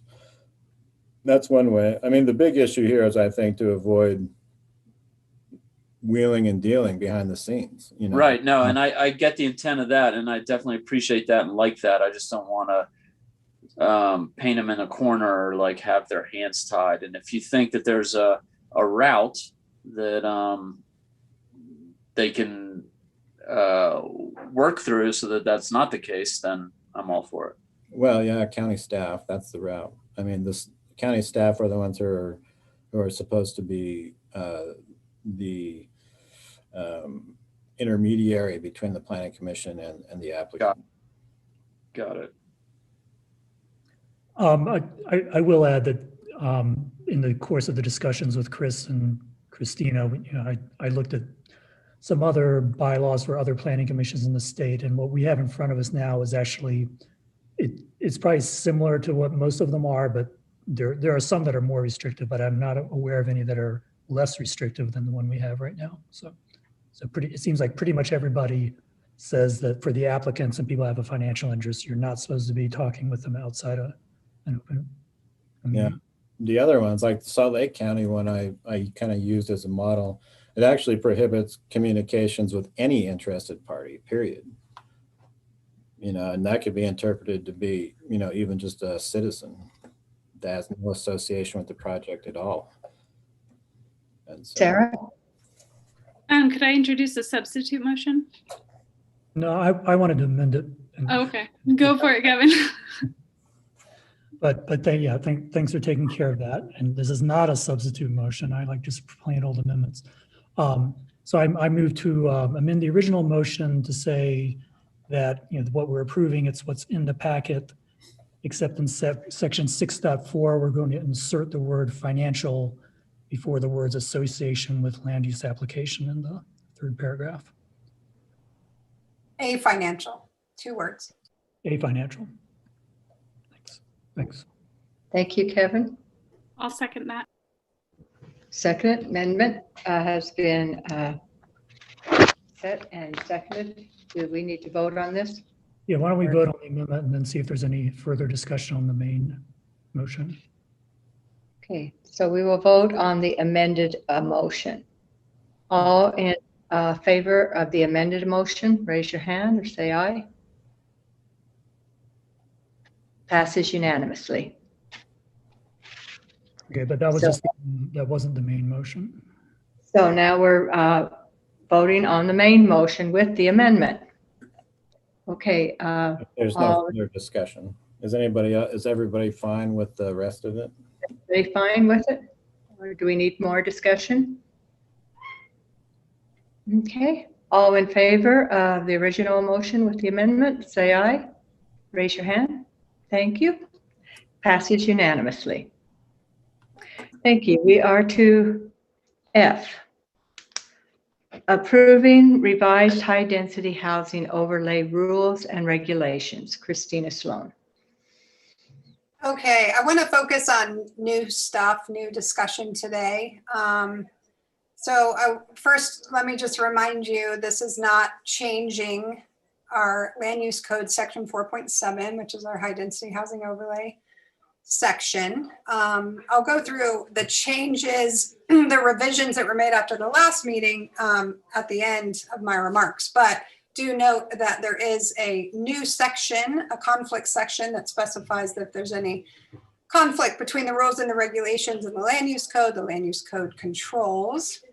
I want to remind you that these were developed late in the game because developers and the realtors actually came to us and said, hey, we have all these local buyers, but contracts are falling through because buyers don't have confidence in how the county and HASU are going to administer this program. And so we've been working on and drafting these rules and regulations to accommodate those concerns and to answer questions from our developers and the realtors. Since the last meeting, I have done additional developer outreach and also just sort of investigated how these developments are proceeding. Glenn Lent and Will Hansen are 2 developers with bigger projects with some bigger units in it that both intend to hold their units and then rent them to local qualified households. I reached out to them to let them know that that was consistent with the plain language and certainly my interpretation of the plain language and LUC section 4.7. Glenn Lent had both made comments at the prior meeting, but also had submitted written comments. It is my understanding that Tim Keogh and Bill Winfield are satisfied with the rules and regulations addressing these concerns of their potential buyers. I know that they did have a contract fall through because there wasn't certainty with their local buyers, and they've had a lot of interest with local buyers. So Bill Winfield did submit written comments, and it's my understanding he's satisfied. Will Hansen, I'm not sure, has contacted you guys directly, but he certainly had contacted me, so I just reached out and followed up with him. He, of course, has the HDHO project that's behind the Wyndham Hotel. Courtney Kaiser and Steve, of course, you've heard from them a lot. They created a Facebook event, and I did send this to you guys, where they only gave locals 8 days to reserve their units. That Facebook event, which did get circulated amongst a lot of locals, is what sort of fanned the drama and brought this issue to a forefront, where the county realized that those developers in particular were planning to sell units to non-qualified households in violation of the land use code. 8 days is not a sufficient amount of time to determine if the local market is supporting their project. I have great confidence that the local market will support their project and it will all work out. But because they didn't sell out every single unit in 8 days, they got concerned. That's my opinion of where we are and how we got to where we are with those folks. Last I looked, I did look into the reservations. I don't know how accurate or up to date, but per their online website, it does show that about 50% of their units are reserved. I assume those are all with qualified households, but I don't know. I have reached out to some different realtors I know, and they have all told me there's a lot of local interest, local buyers who do want these HDHO units, and Murphy Flats in particular is very attractive to those locals. And then of course you've heard from Terrell Johnson and his attorney team several times. Terrell told us in the last meeting that his issue is he's promised 5 units to a investor. And I just want to remind folks that in each of these developments, there's 20% of the units are unrestricted completely. So he does have a solution forward where he could provide unrestricted units to his investor. But because, you know, a developer can hold the units themselves, he could also structure his development company in a way as to give his investor 5 units via a share in the development company. So he certainly has a way forward as well. That project's the one I've been involved in the most because of the drainage issues that came before the commission. And it does surprise me that he's got his team of attorneys addressing us at each meeting, given that that is a project that, in my opinion, was always described as for locals, by locals. They are even deed restricting their HDHO units with an additional income requirement that the county doesn't require. So, you know, I do hope that moving forward, that project is successful and that they are satisfied with that. You heard, I want to bring it back to legislative intent. You heard from Courtney, and I know this has been something, at least I feel like it's been portrayed this way as some one-sided agenda of mine. I have no agenda here. I wasn't involved in the development or the drafting of this project. I sat through 20 hours of meetings and wasted 2 of my weekends doing so with a very open mind of like, what am I going to find about legislative intent? I can look at the plain language of the code, certainly, but I need to be really comfortable with what did the commission think. I also spent a lot of time talking to 6 of the 7 commissioners who approved that high density housing overlay. And 5 of 7 of those were quite strong and clear. Some even really passionate that the ownership requirement was an absolute understanding of theirs. So this isn't about any personal agenda. The plain language is clear in 4.7, and it also absolutely aligns 100% with both the legislative intent that was discussed. I mean, the express conversations, all these meetings, but also the summary of the intent of our commissioners who approved the project at the time. I want to address just quickly some legal arguments that Dave Hershey brought up tonight.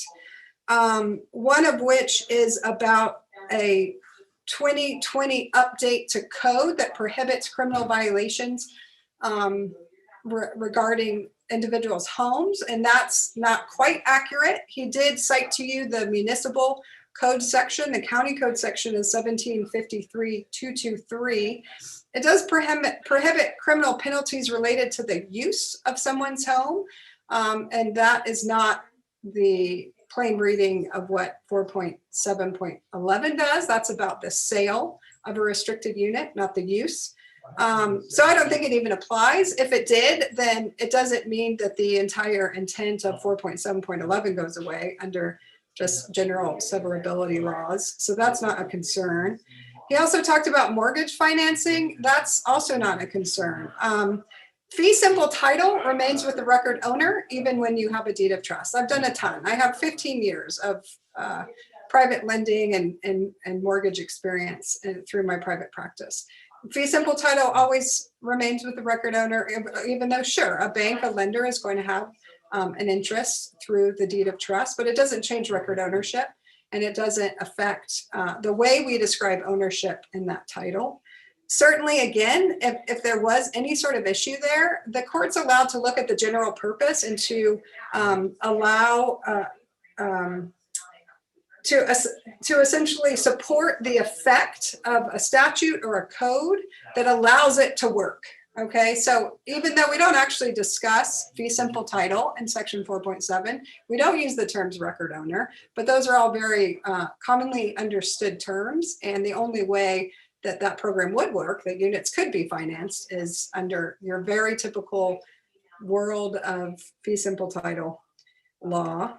You know, he's using really heavy language with us, and we've heard several times from PQ's attorneys, and it's up for you guys to decide, but we heard tonight only from 2 developers and 1 realtor. We didn't get comments, verbal comments from rural residential and our other residents, but we have received a lot of letters between the 2 meetings from rural residential.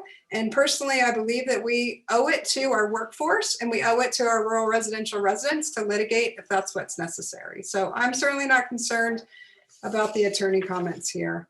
And then finally, I just want to point out the changes that we made since the last meeting. There are a couple of those. Most significantly, if you would look at new section 3F, and then also section, okay, well, the changes in 3E and 3F were both made to address Sarah Stock's comments, which were concern about what happens when a qualified household then moves, what happens. So the plain language of the land use code only requires an initial determination that the owner is a qualified household. And then from there forward, it needs to just be that the occupancy is qualified continually. So we have clarified in 3E and 3F that the qualification process is initial. And once that is made and someone is approved, then continued occupancy by a qualified household is sufficient. And then you'll see 5A is that conflict provision. And I'm open to any questions. With that 20% unrestricted, would that work for Courtney and Jeff's project? I don't know the specifics, you know, but every project has 20% that's unrestricted with the HGHO rules. And so, you know, how they did their math, I can't say. I don't even know what their units are being sold for, but that does apply to each one. Christina, do you want us to articulate reasons or make sure we say certain things on the record before we vote, or is the things we said the last meeting sufficient? No, I would like you guys to, you know, to talk through your decision always. Robust reasoning is great, especially where you have attorneys involved. Who would like to, Kevin, would you like to give your reasons? Should I maybe make the motion first? Get that out of the way? Make a motion, that would be great. Okay, I move to approve the rules and regulations for the High Density Housing Overlay Program Administration to be effective immediately. I'll second that. Motion by Kevin, seconded by Trish. Discussion. So I'll say, I mean, this is probably repeating things I said last time, but I'll try to hit the high points again. I wasn't, like many of you, I was involved in the program was being developed. This idea that, you know, individual houses or condos could be sold to sort of, you know, out of county landlords as long as they were rented. That was a brand new idea to me when I first heard it a few weeks ago. I think it definitely was not discussed in any meeting that I was at. I was surprised to hear it. I think it would also directly undermine some things that were discussed very explicitly. And one of those things is the idea is that, you know, it was always agreed that we would have a mixture of rental units and ownership units. But that's not the same thing as saying that we're going to mix rental and ownership on individual houses. And in particular, there's quite a bit of discussion about what these houses would be priced at, because there are no explicit price controls in the ordinance. And there was a lot of discussion, but well, the prices will naturally moderate because of free market forces and the fact that only local buyers who are actively employed would be eligible to buy them. That point was made over and over and over again. If instead someone had said, well, it's those local buyers, or it could be someone from Park City or Salt Lake, as long as they're willing to rent to such a buyer, that's very different. I mean, obviously the prices are going to go up because there's more competition. I think another reason is obvious that's going to raise prices is why would these developers care, about that restriction if they didn't think it was going to lead to higher prices? So, so that was definitely not part of this section. And so I think this, this alternative that some of the developers are putting out there, I think is very much at odds with the discussions we had leading up to the thing. And I think it would lead to a program that doesn't work as well. So that's the main point I wanted to make.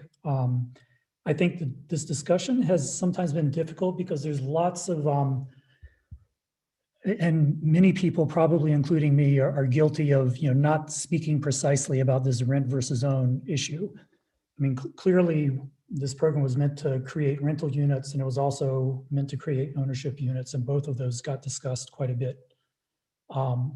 And I think some people are taking that discussion saying, well, you could be a rental unit or it could be an owner unit, and then they're taking those words and taking them sort of out of context, saying, okay, we've got this house and it's owned by the local workforce, but they could just sell it to someone else who's going to rent it.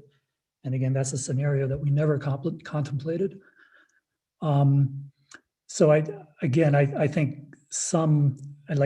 in David Hershey's comments at the beginning of the meeting, he was going on about prohibitions of ownership, but what 4.711 does, and I'm sorry, Chrissy, for trying to be a lawyer here, but I think I'm just agreeing with you. It's a prohibition on sale. The conditions about ownership are looser, and I don't think the points he raised are a problem.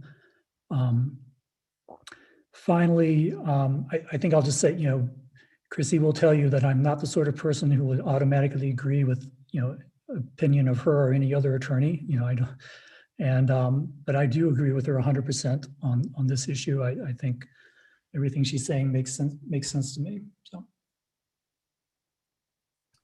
Thanks, Kevin. And yes, the clarification about 4.7.11, we've made it before, but it does prohibit the sale of the units, not ownership. So yes.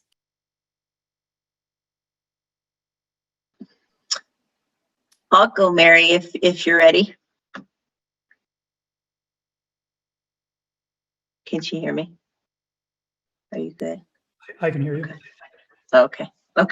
So, I think it was interesting kind of rereading the bylaws for the Planning Commission. And one thing that jumped out at me was ethical considerations, that the Planning Commission is there to serve the public interest.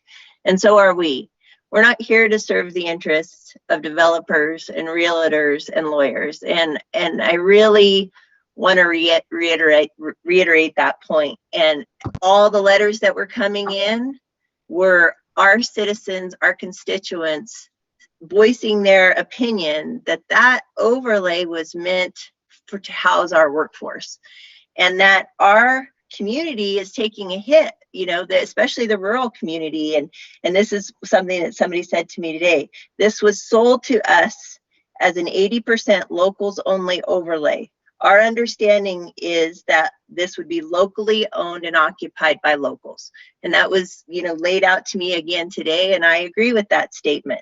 It was disturbing to hear that realtor call in earlier and say, well, we're just concerned about occupancy and not ownership. And I completely disagree with that statement. I am concerned about other people like myself that live and work here, that they own homes here. I would assume, I'm not going to point it out, that every commissioner here owns their home. And at one time you had to take that leap and had that opportunity. And we want to provide that opportunity to people. And I'll stop there. I could go on, but that's my passion. I want to provide for the people that live and work here. And I work with those people every day, people that are struggling really hard to survive here. And so I want to provide them that. Thank you, Trish. Sarah? Thank you. I feel like, sorry, Trisha's image is still talking, but not her voice. I thank you, Christina, for laying out the legal arguments so clearly. I completely agree. It makes sense to me what you've said. I have been throughout this conversation compelled by some of the comments from local developers and potential buyers, but I believe that we have addressed most of those voiced concerns while also maintaining the integrity of the HDHO in these rules and regulations. I think they add a lot of clarity to the program, and especially in regards to co-signing, if a local sells their unit, being able to retain ownership while having someone else live there. And we clarified leaves of absence. We've done a lot of work to work with some of those comments and make it clear for people.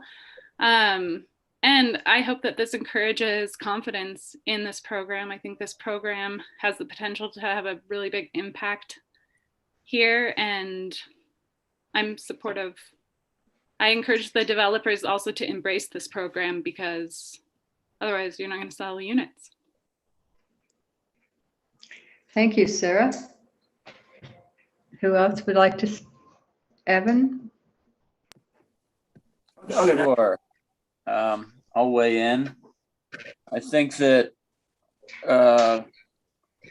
in the long process of getting the HDHO approved, the point of ownership came up early and didn't really come back up a lot later. If you forget, it was not a very popular thing when it happened.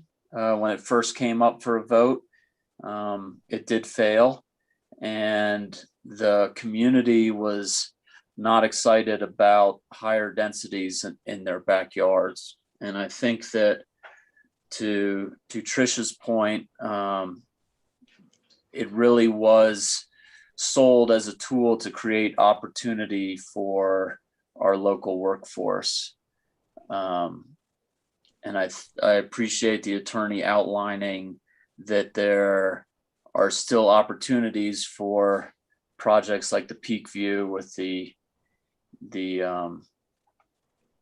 unrestricted portions and the ability to maintain management of the units to kind of work things forward. I think that was something that had come up for me when we were working on this originally, was the idea of, well, what if there was some high density thing, like almost like apartments where people could rent them seasonally.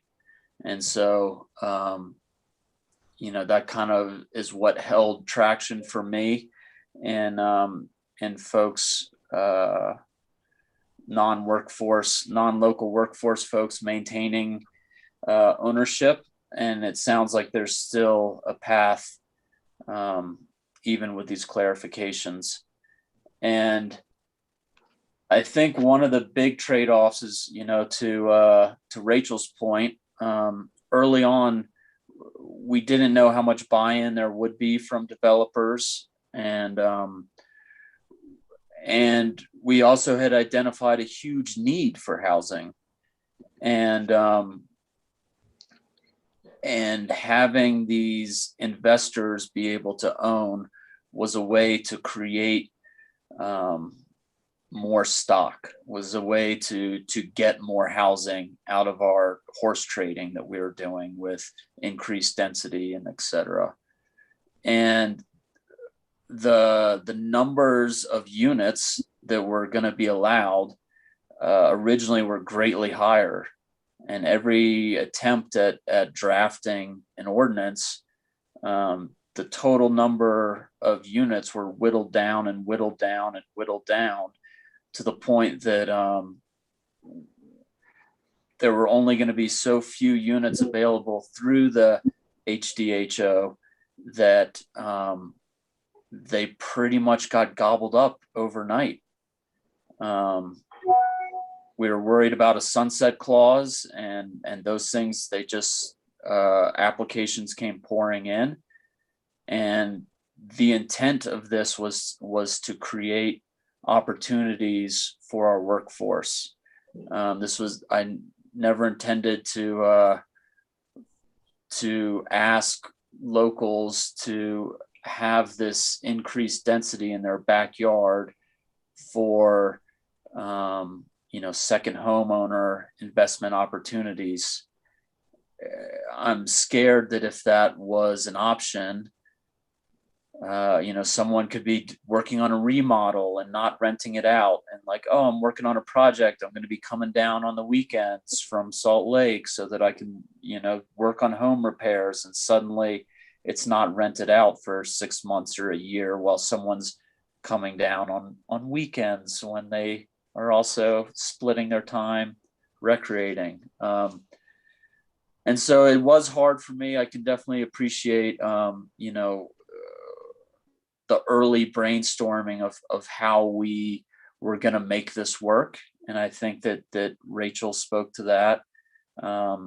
But, I think with the limited stock that we have available for the HDHO and the split ratio between unrestricted and restricted, the ability for developers to manage the units as rental units, I really am going to stick with the intent of creating opportunities for our local workforce with the small limited units that are available. So sorry for my long-winded answer, but that's my intent, and that's where I'm at with it.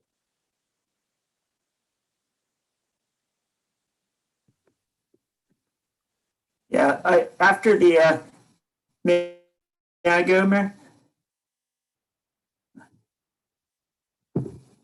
I'm sorry. Jacques, yes, Jacques. Where did Jacques go? Sorry, my internet connection suddenly. My internet. Turn off your camera sometimes will improve your speech. Sorry, the internet just got spotty on me. Can you guys hear me? Now we can. No. All right. Okay, great. I'll make it short. I agree with a lot of what others have said. I wasn't convinced after the last meeting, and I'm glad we tabled it and I was able to dig further. For me, the most compelling thing is the lack of a deed restriction based on price, speaking to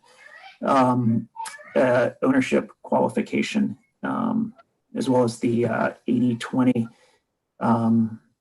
provision. And I'm in favor of the regulation change. Now, I think it's unfortunate that the original wording of it didn't speak more clearly to that.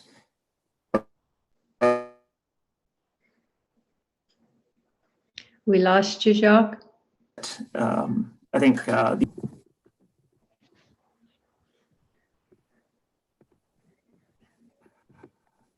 sorry about that. Did you guys hear that, or most of that? I'm not sure. We didn't hear you too well, Jacques. No. I'm sorry. I'm having issues with this. Can you call and use your phone for the audio and your computer for the video? I had to do that once. I don't even have my phone in front of me, actually. So I'll just. Maybe we can move on to the next speaker, and then Jacques could try again in a few minutes. Maybe his internet will be behaving better in a few minutes. Mm-hmm. Sure. Just real shortly, the language in 4.7 to me is clear.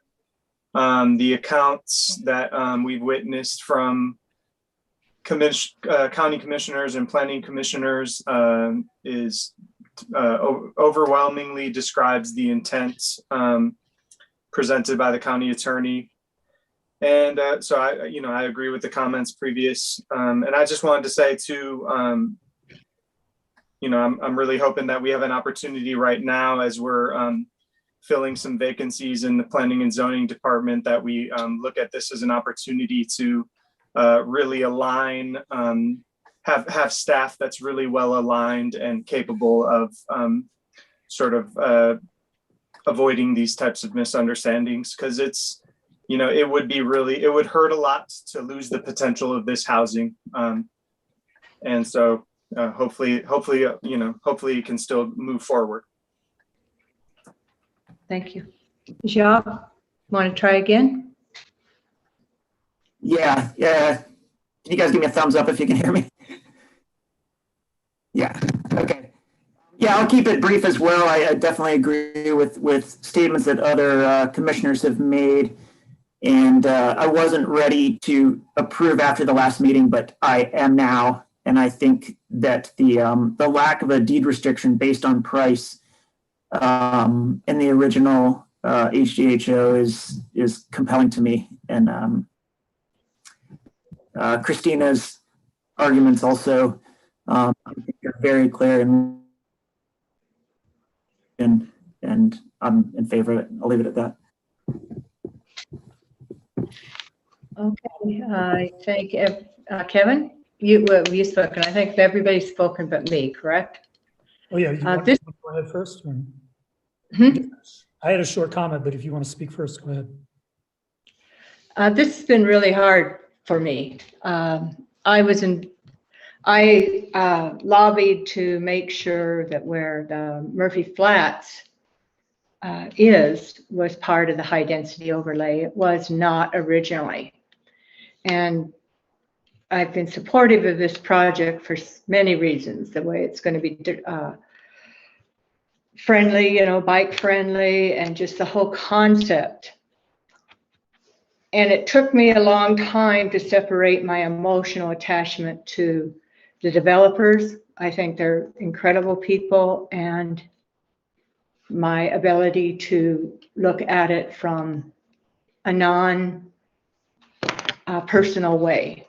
And I spent time talking to various people and rethinking, and I do believe I remember one meeting where especially Terry Morris and Jalen Hawks were very clear that this had, that if we were going to increase density, it had to be for people who lived and worked in Moab to buy the housing. So I will support this. It's been a difficult decision for me to come to. I've struggled with it a lot because I grew to feel a great deal of affection and for the people, both developers, during the process that we saw each other so often during the long process that Evan remembers that we went through to create this ordinance. It was grueling, it was difficult, and so I am going to support it. I don't know if that's a long story, but after moving my emotions out and being on my intellect, I do feel that we need to pass this, makes it clear. Thank you. Kevin? Yeah, I just wanted to repeat something Christina already said, which is, despite, we've talked a lot about the emphasis on ownership, which was certainly present as the HDHO was being drafted, but rentals owned by developers were certainly also part of the vision, and those are not prohibited. And so these projects like the one that Glenn Lent is doing or Will Hansen are doing, none of what we said is a problem with that. And I do think it's important to distinguish between, the idea that I just referred to, that some of these are going to be rental units and some are going to be ownership units. And we can accomplish that by a developer just holding some units and renting them. But if we try to have the same unit be both simultaneously an ownership opportunity and a rental opportunity, that really weakens the ownership option because of increased competition in prices. So it's not so much that we hate rentals and care only about ownership. Well, I think what we're opposed to, and what I think 4711 says, is that you can't try to do both on the same unit. So I just wanted to repeat that once more, because I know that some other developers who are planning on renting their units, holding them themselves and renting them, got alarmed by some previous discussions. And then I also, another thing Christina said, I think is worth repeating is, if someone needs outside investors, nothing prohibits outside investors from investing in your development partnership or company. I think that's the way to do it. And then if you need some less restricted units to kind of sweeten things and make it pencil out, well, we did say that 20% of the units are completely unrestricted. So I'll leave it at that. Thank you, Kevin. Any further discussion?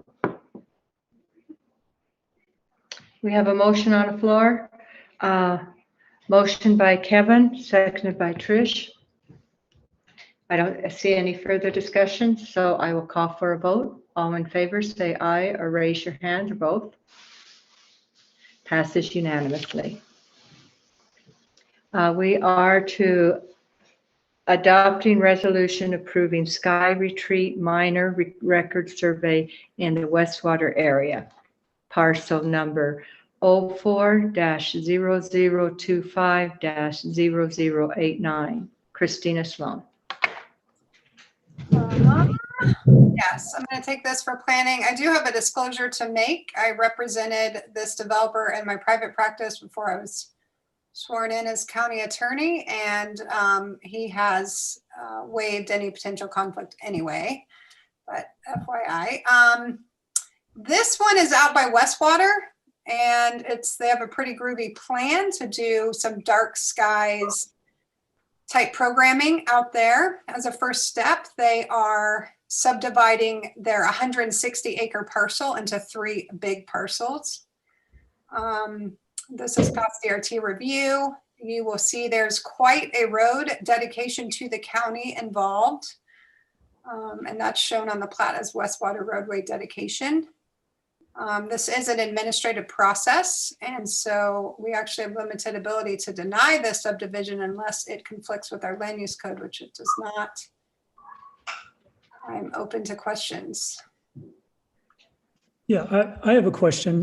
So we previously, if I'm remembering correctly, we previously applied the OAO overlay to this parcel. Is that right?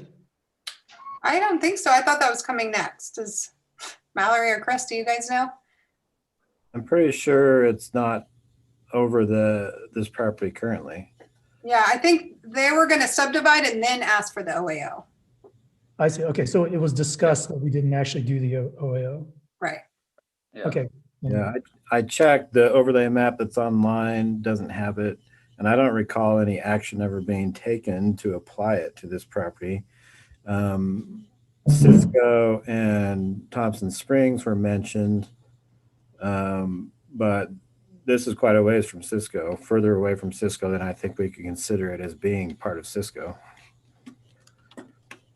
Okay, yeah, I guess I confused the preliminary discussion about doing the OAO for the the sky watching cabins and it actually happening. My question was going to be how the subdivision interacts with the master plan that was approved, but I guess there is no approved master plan. Okay. There's not. And there are 2 plat notes that are noteworthy that just say, hey, there's no improvements out there. The county isn't providing any infrastructure of any sort, and the county is not maintaining that road. It's a county D road, just FYI. Madam Chair, I would move to approve the minor record survey for the Sky Retreat subdivision for parcel number 04-0025-0089 with the following condition. The road easement and quit claim deed shall be recorded in the real property records of Grand County, Utah at the same time the minor record survey is filed as a record survey. Thank you. Motion by Evan. Do I have a second? Thank you, Jacques. Motion by Evan, seconded by Jacques. Discussion. I guess I just have a question about the land use code, where it says that we can use this minor survey where all roads and utilities necessary to serve the subdivision are in place, consistent with all applicable county standards. Is that, but then it says that there are no utilities or water. Is that because the county isn't responsible for creating them, that we can go ahead with this minor survey? Yes, exactly. And, you know, the county D road, we have a right to that by prescriptive use, but the right of way will confirm that. So, you know, arguably there's still a roadway in place, and then correct because of that plat note that eliminates our liability for any infrastructure. And just so you guys know, this is something to clean up, in my opinion, in the land use code in the future. We do this minor record survey for minor subdivisions, but the whole code, state code, is oriented towards a minor subdivision process, which I prefer. And, you know, I do recommend we actually change this entire section of our code. And planning has known that that's my recommendation since I was sworn in, and one day it will happen, but it hasn't so far. So I do think that this MRS process is a little bit more complicated and inconsistent with state code than it needs to be.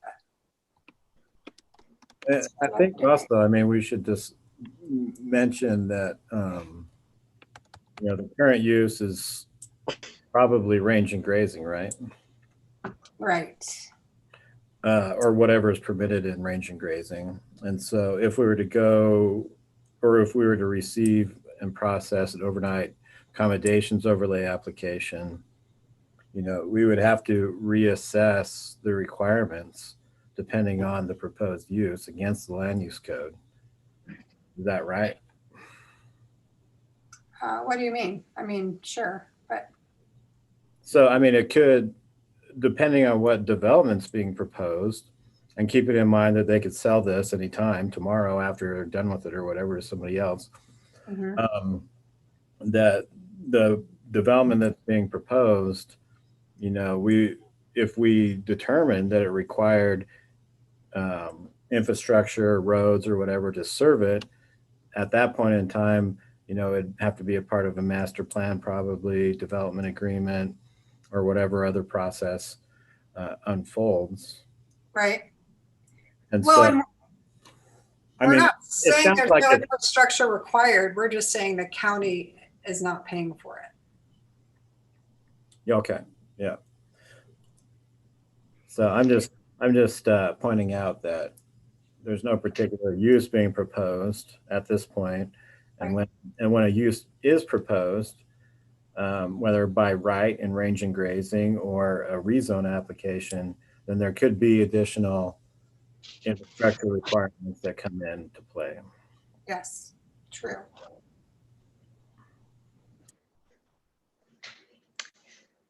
Okay, any other questions or discussion? Seeing none, I'll call for a vote. All in favor, raise your hand, say aye. Thank you. Passes unanimously. We are to H. Consideration for adoption of a resolution authorizing the insurance and sale of not more than $57 million aggravated principal amount of the county hospital revenue and refunding bonds, Series 2021, to refund certain outstanding obligations and to finance the acquisition, construction, and equipping of improvements to Moab Regional Hospital and the adjacent medical office buildings and related improvements and related matters. Chris Baird. All right, so I'm just going to turn this over right away to first Jen Sadoff with Moab Regional Hospital, and she can explain the purpose of these loans. We also have our bond counsel from Gilmore Bell, Randy Larson, on, and he can go over some of the technicalities of this process and kind of help explain why Grand County is involved. So with that, I'll just turn it over to Jen.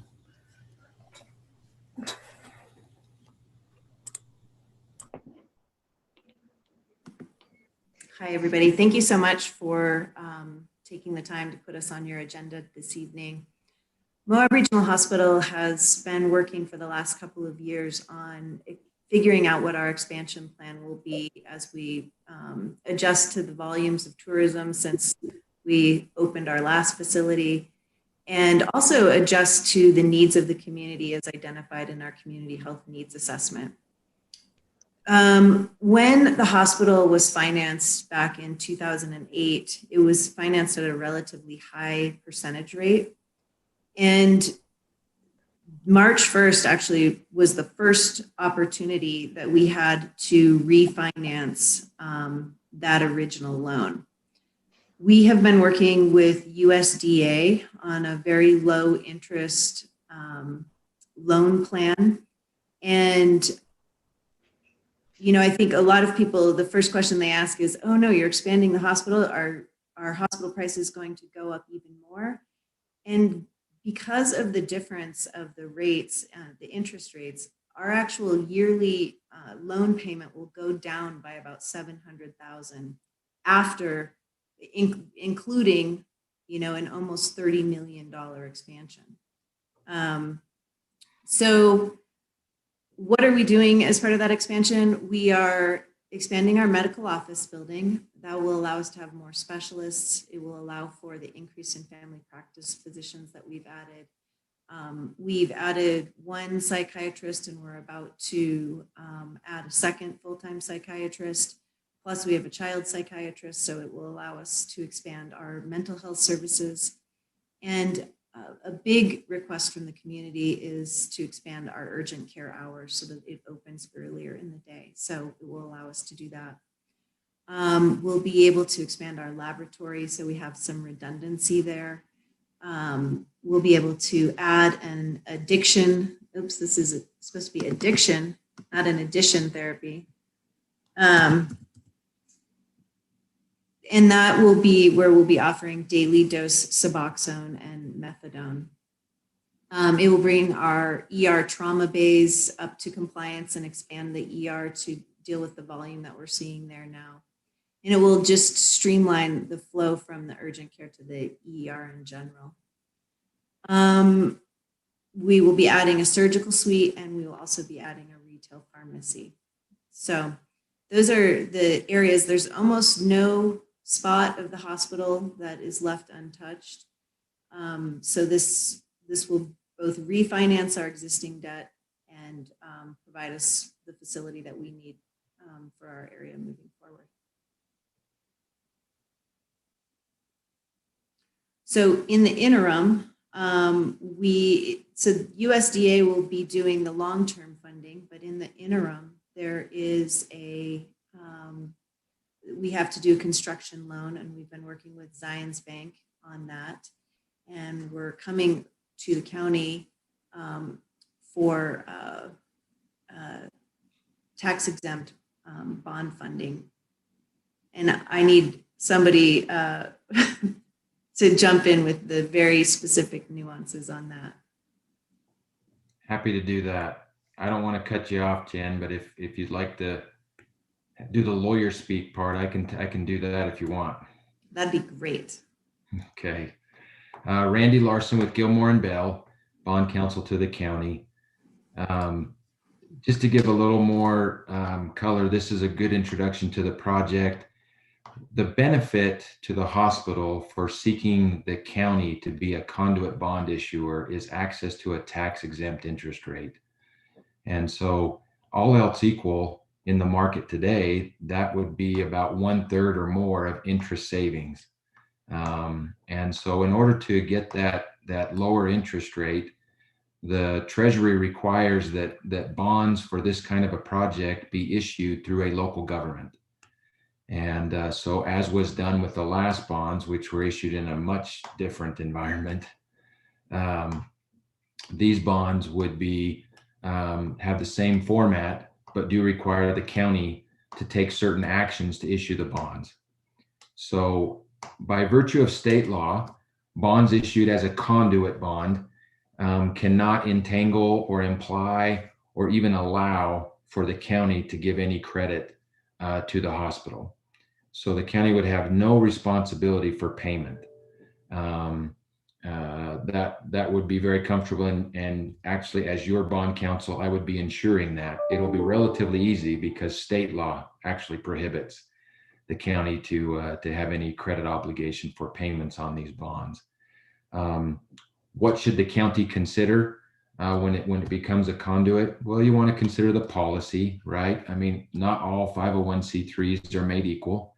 And so there may be some that you would have concerns over. The hospital has issued through before. It's hard to think of that being a negative policy, but those are the things you may consider. If there were another competitive hospital, would you be willing to do a similar thing for them? I know that's not the case. For bigger cities, it can be. And then as the county being the issuer, your name will be on these bonds. What does that mean? No payment obligations, but it does mean that in the event that these bonds were audited by Treasury, there could be some work in an audit, just a random check to make sure that compliance with tax law continues to be complied with by the hospital. That audit would first come to the county, and then you'd look to the hospital for indemnification to ensure that all those costs were covered in the event there was an audit. There's also some arbitrage rebate. I won't bore you with all those details, but my job as counsel to the county would just be to ensure, and the hospital's expecting this isn't a controversial thing, but my job would be to ensure that the county was not only covered in its obligations, it have no debt obligation on these bonds, but also if there were any costs incurred to maintain the tax exempt interest rate, that the county could look to the hospital to cover those costs on its behalf. So that's the role that the county plays in issuing these bonds. There will be at least two actions required by the county. One is what's before you today, and that's what we call an inducement resolution or a notice of intention. It authorizes two things. It authorizes a publication in the newspaper that begins a 30-day contestability period. Bondholders appreciate that because by running the contestability period, it means that no one can contest the bonds. After that period, for most intents and purposes, it makes the bonds more secure from litigation threat. And then also under tax law, the county is required to hold a public hearing so that if there are interested parties that want to speak against or for the project, that they could inform the county of your residents' concerns or intents.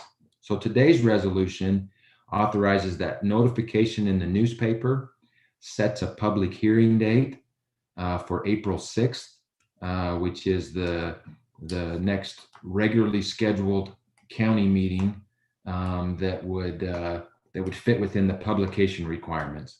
And I should note that's an amendment to the resolution in front of you. We had put March 30th, thinking that might be helpful to the hospital, but it looks as if April 6th will have no impact on the financing timeline. So just to prevent you from having to hold a special meeting on the 30th, just for this, Chris has advised them to move that hearing date to April 6th for a regularly scheduled meeting. So that's what today's resolution does. Notice in the paper, sets a hearing date, describes the bonds in certain parameters, describes the project, and also triggers a 30-day contestability period. It does not authorize the issuance of the bonds yet. At least one more action will be required by the county to approve final bond documents. Those are anticipated to be a loan agreement and a deed of trust. And Chris has advised the hospital that we would need documents in substantially final form at least a week before coming to the county council. That would allow myself and Christina the opportunity to review those documents, get comfortable with them, and be in a position to recommend to the county any issues with that. So that's probably too long. I can go further into details. Probably a good time for me to take a breath, pause, and see if you have any questions of what's in front of you tonight. Randy, do you see any reason? Oh, sorry. Randy, do you see any reason for us not to approve this as it's written and presented here tonight? I don't. Great. Anyone else? Kevin? I had a question about section 5 of the resolution. Says the county's not going to reimburse the borrower unless some Treasury regulation section 150-2. What does that mean? Yeah, that's a good question. That's bond counsel speak for essentially meeting a Treasury regulation. There's a principle under tax exempt bonds that would say you have to do something by an elected official to set a flag in the calendar of your intent or potential to issue bonds. And then you can only reach back 60 days from that calendar date to grab capital costs. Design costs are different. But the reason Treasury wants that is to avoid, they call it the pyramid bonds. Well, we're just going to reimburse ourselves for the pyramid we built thousands of years ago. And that's an extreme example. But they don't want you to reimburse, well, we put in a library 10 years ago, we need some cash, so let's go bond for it. So that reimbursement intent is putting a flag in the ground for tax purposes that you could reach back to pay capital expenses up to 60 days prior to tonight. I realize that cites a regulation, but that's what it's intended to do. Okay, thanks. Any other questions? Yes, Chris? I just have one thing to mention about the motion. I did update the notice from March 30th to April 6th in what I sent to the newspaper already. However, I forgot to update that date in the resolution itself. So when somebody makes a motion, just remember to add in amending the public hearing date from March 30th to April 9th, and then we'll get that changed before we sign it.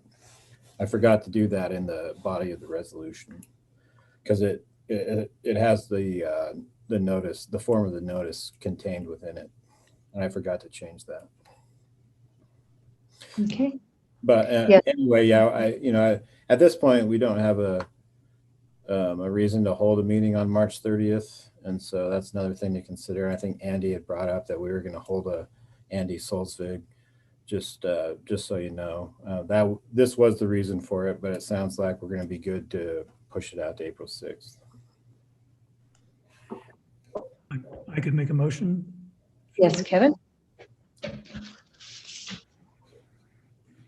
I move to adopt the resolution declaring intent to issue hospital revenue and refunding bonds in an aggregate principal amount not to exceed $57 million for the purposes of refunding certain outstanding obligations to finance the acquisition, construction, and equipping of improvements to Moab Regional Hospital, and to authorize notice of bonds as issued with the following amendments: that all references to March 30th in the resolution are changed to April 6th.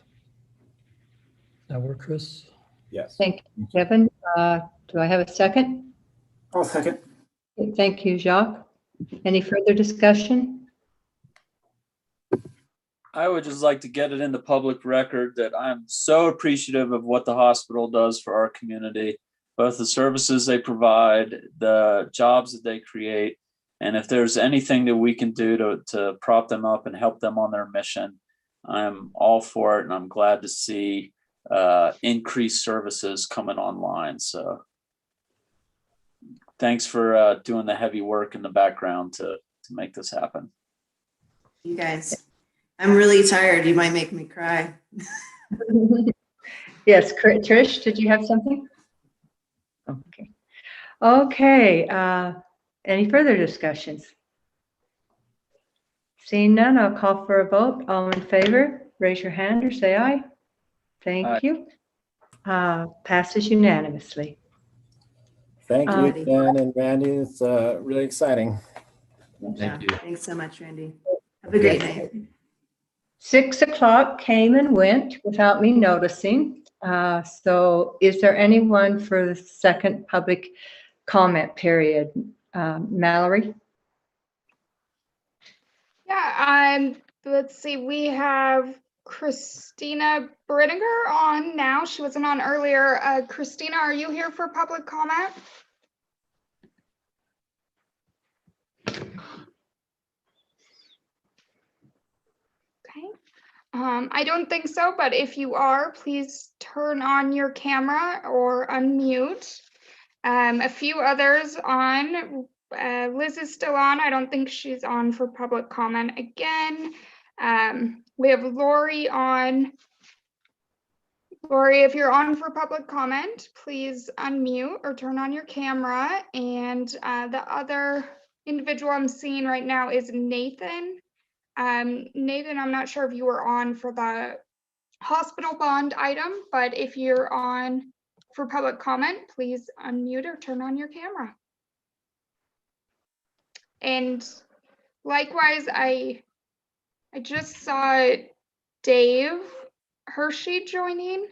I'm not actually seeing him in the meeting now, so I'm not sure if he's on for another comment, but as of right now, we don't have anybody unmuting or turning on their camera, so it sounds like we're good to go with no additional public comment. Thank you. To item I, amending ordinance number 617 and chapter 1.16 of the general Grand County ordinances to establish consistency with the county timeframes and procedures for administrative hearings. Christina Sloan. This one is not as exciting as a hospital expansion, but I'll make it fast. This is really just administrative cleanup process. So we passed this new administrative hearings ordinance in November. And in working with it since then, one, I realized that there was one deadline in there that was not consistent with other county ordinances in our land use code. And that is that our old ordinance specified the appeal must follow 30 days from service of notice of a decision, whereas everything else in the county is 30 days from the decision. So I've cleaned that up to be consistent. And then the other minor changes you'll see are about including some more clarity that this administrative appeal and hearing ordinance applies to code violations, but also final decisions of the county that are not otherwise governed by the land use code. So the land use code has its entire appeal process set forth, and this is intended to address code violations and all other final decisions. So it is an amendment. It's not a repeal and replace because the totality of these changes are relatively minor. Open to questions. Questions? Evan? I would move to amend ordinance number 617 and chapter 1.16 of the general Grand County ordinances pursuant to proposed ordinance. Motion by Evan. Do I have a second? By Sarah. Thank you, Sarah. Discussion. I appreciate all the cleanup work. Thank you. I'll call for a vote. All in favor? Aye. Passes unanimously. Thank you. We're to adopting ordinance repealing and replacing ordinance number 30, 38, 43, 146, 210, 251, 265, 294, 329, and 359 to update Title V of the Grand County General Ordinances, Business License and Alcohol Regulations.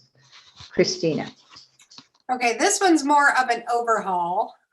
Historically, we haven't repealed old ordinances when we do update stuff. And so that's something that I believe strongly we need to be doing. So I do hope that these strings of ordinances we are repealing, that doesn't keep up at the current pace. But anyway, this is pretty much an overhaul of our Title V business licensing ordinance. What it does not do is address ATV regulations. I basically put in a placeholder knowing that we are focused on that this year, but it doesn't do much with ATVs.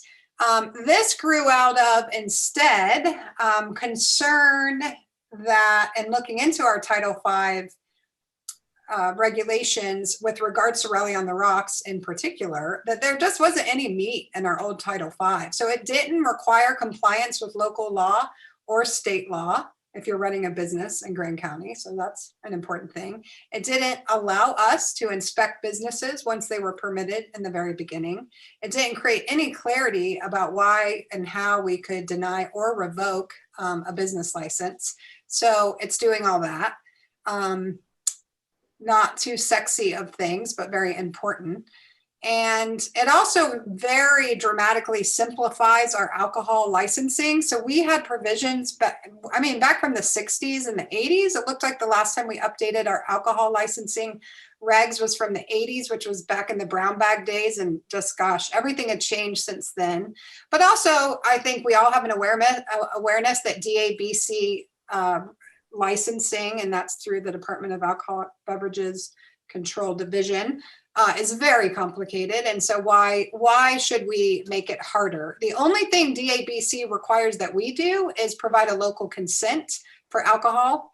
And so it takes everything away except for the local consent process. I think that's about it. Let me know if you have questions. Questions?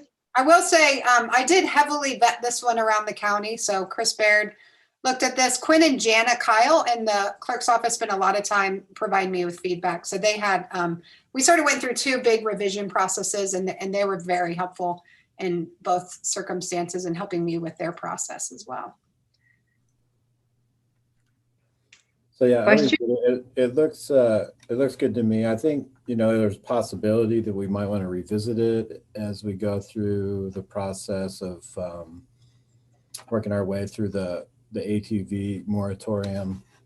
But that's something we can do. I don't know how that will dovetail in, and so it's not possible really to go any further, in my opinion, right now. But it may be something we want to address before the end of the moratorium once again.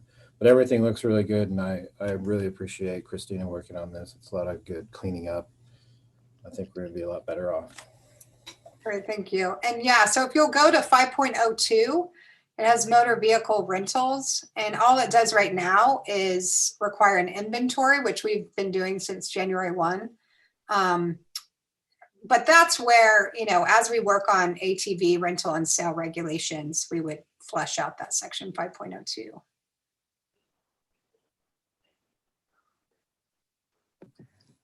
Any other questions?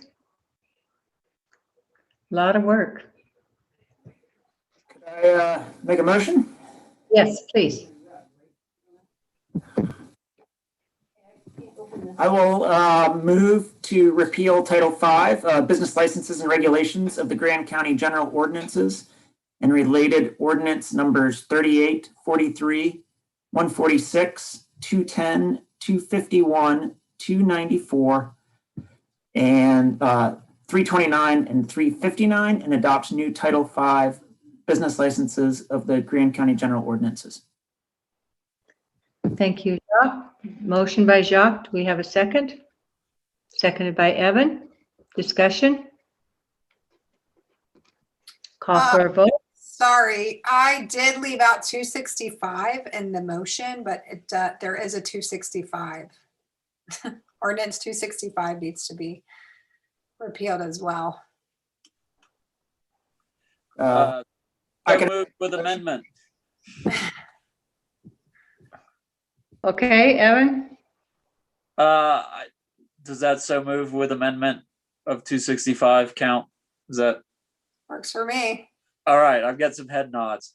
I was curious how the county businesses licenses affected city business licenses. So we honor them and they honor ours. And I did push a little bit to eliminate that, but Chris and Quinn and Jana felt strongly that we need to keep it the way it is. So if the license is issued in the city, they have to meet the county regs.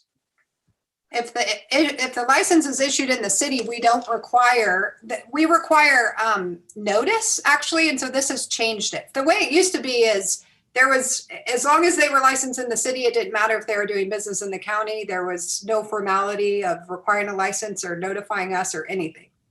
But now we at least require notification and a copy of the city license. And then we integrate, that if you're doing business, then these rules apply. So that is cleaned up. So yes, thank you for bringing that up. So, Need a second on the amended motion. oh, thanks.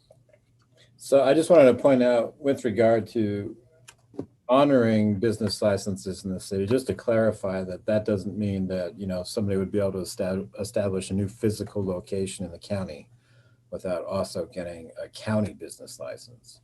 So, this is more relatable to people who have a business that's headquartered in the city, but perhaps they're a contractor or a housekeeper or a landscape artist or whatever, and they're doing business all around the county. It's intended for that kind of purpose, but not for establishing a new physical location out in the county. That would require a new county business license. And, they're still going to need to comply with, Grand County regulations, regardless of whether or not they have a business license in the city or not. Yes, thank you.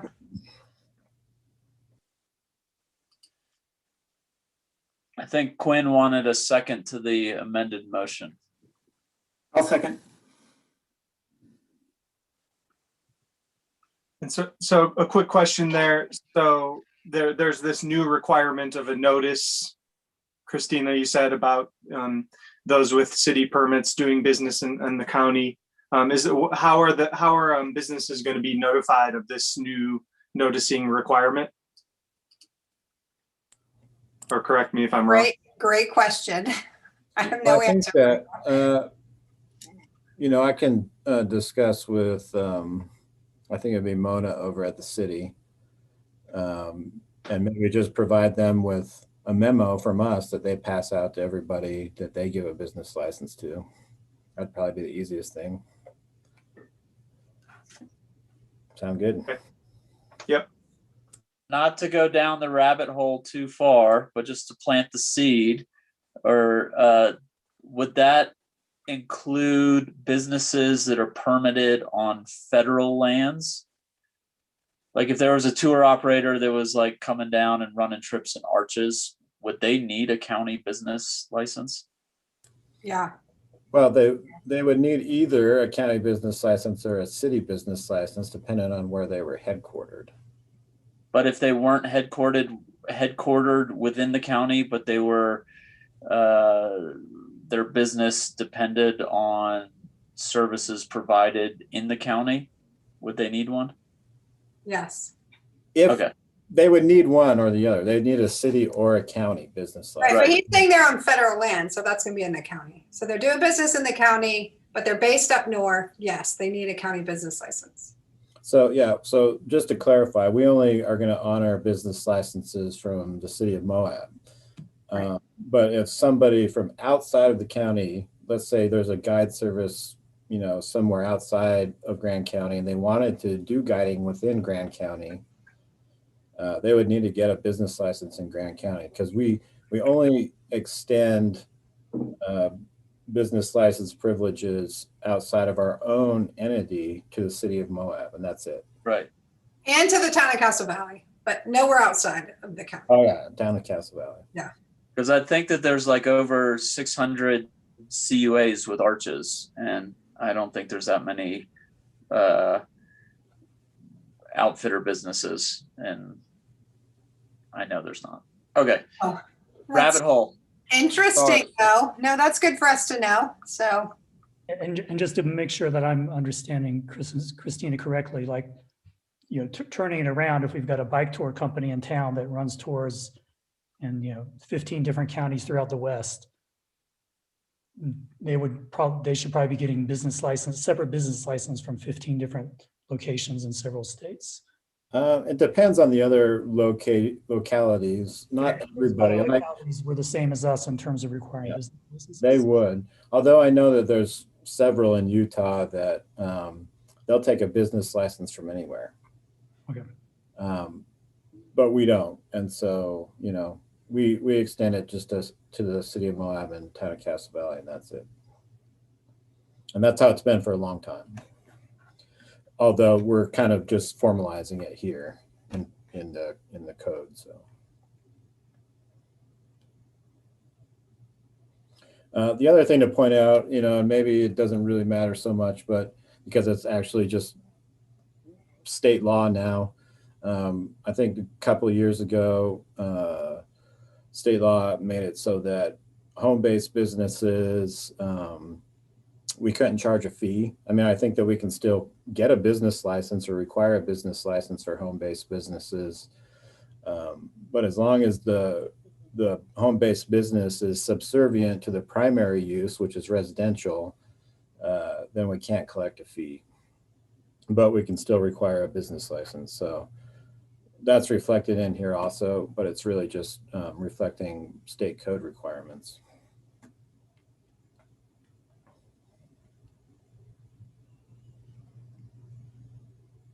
And then if you're, I think, 18 or younger and you have an occasional business, you don't have to get a business license at all. And that's kind of the lemonade stand exemption, if you will.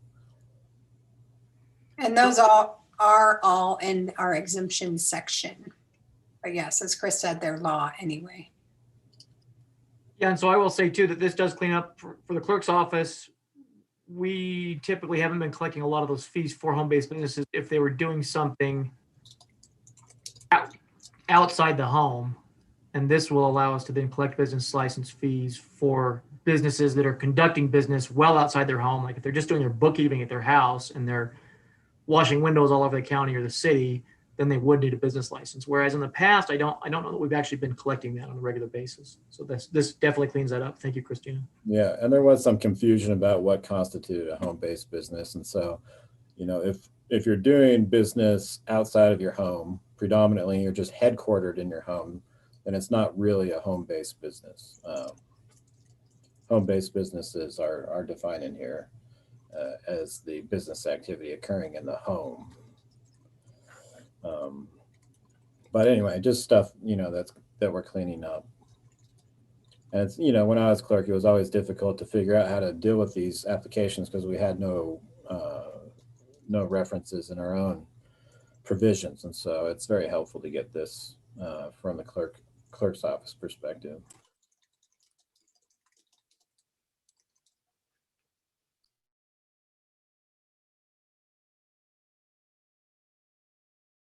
Mary, you're muted.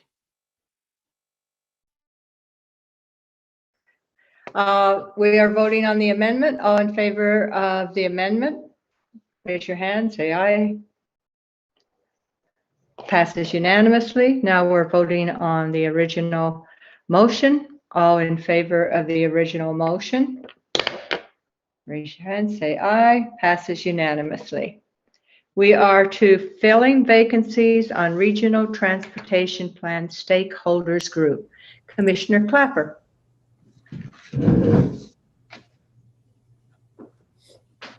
Oh, that's me.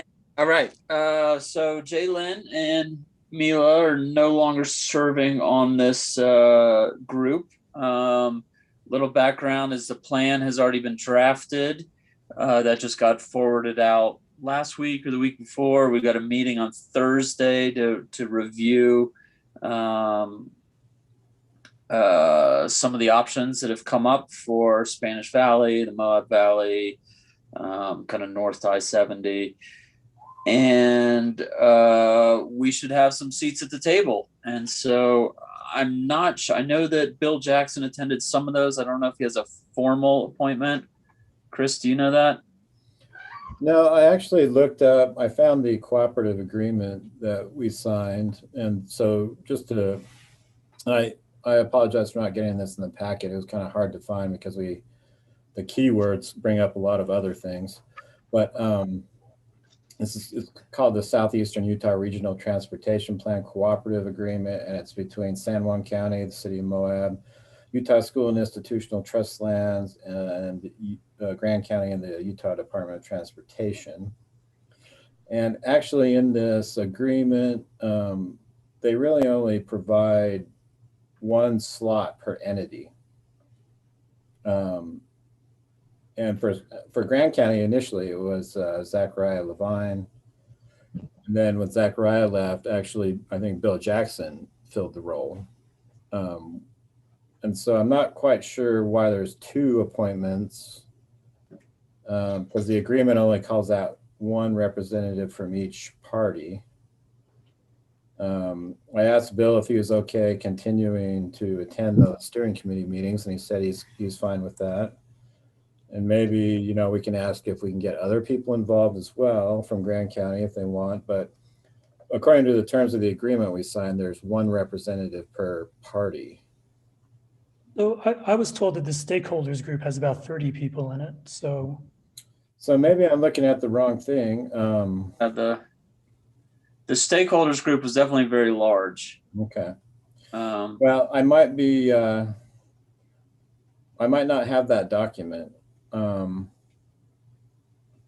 I haven't been able to find it because, and maybe the stakeholders group and the steering committee are two different things. Yeah, they may be. I think the stakeholders group was kind of a brainstorming, like let's get, because there was kind of general citizens and folks as part of that as well. And I was involved in that stakeholder group as well. Yeah. So all right. So did I do think that the steering committee is still a component of this, right? Yes. And Gabe, you and Jaylyn were on that simultaneously, right? You didn't take over for her, did you? No, it seemed like you and I had gotten plugged into that at a certain point that I can't remember when it began, but it did seem separate altogether. All right. Well, it's a bit confusing. I can't say for sure what I think needs to happen here. But honestly, I think that we're pretty close to the finish line with this thing. Okay. If anybody, like I said, we have a draft plan in hand. So there's a meeting this week to kind of tweak that. If anybody's interested in joining, I think we could wiggle you in. If you trust, Gabe, were you planning on attending that on Thursday? I was, yep. Yeah, I am as well. And so if we just kind of want to make sure we have some staff representation that might not be voted out in a year or two, then if Bill's willing to attend that, we might have our bases covered as it is. So yeah, Bill is willing. And so I would definitely recommend Bill. And so Bill and then whoever on the commission, and you might consider while we're at it, just doing something formal about the steering committee also, because I'm not aware that we've ever formally designated a representative on the steering committee besides Zachariah. So taking these committees one at a time then. So am I correct that on this stakeholders group, Mila and Jaylyn used to be on it, and that was in addition to Bill and Gabe and Evan, and now they're not on anymore? Is that all correct? I don't know. Jaylyn wasn't on the stakeholder group. That was the brainstorming group for the draft plan that I'm going to send out to everyone right now. Jaylyn was not part of that. Okay. So the only person who might have formerly been on the stakeholders group that isn't anymore is Mila. Is that? This is Mallory. I don't believe that was a formal one either. Her email is on the email list for this that the draft plan was sent out to. So I mean, Mila would have succeeded Zachariah naturally. So I think maybe just the motion could be to designate whoever wants to be on it at this point, and that would be Bill Jackson, and then let's just designate whoever else is interested. And if that doesn't work out, then we'll sort it out next time. I have to say I'm a little bit confused about it, and I don't think I have all the documents before me to really understand it or answer your questions well, Kevin.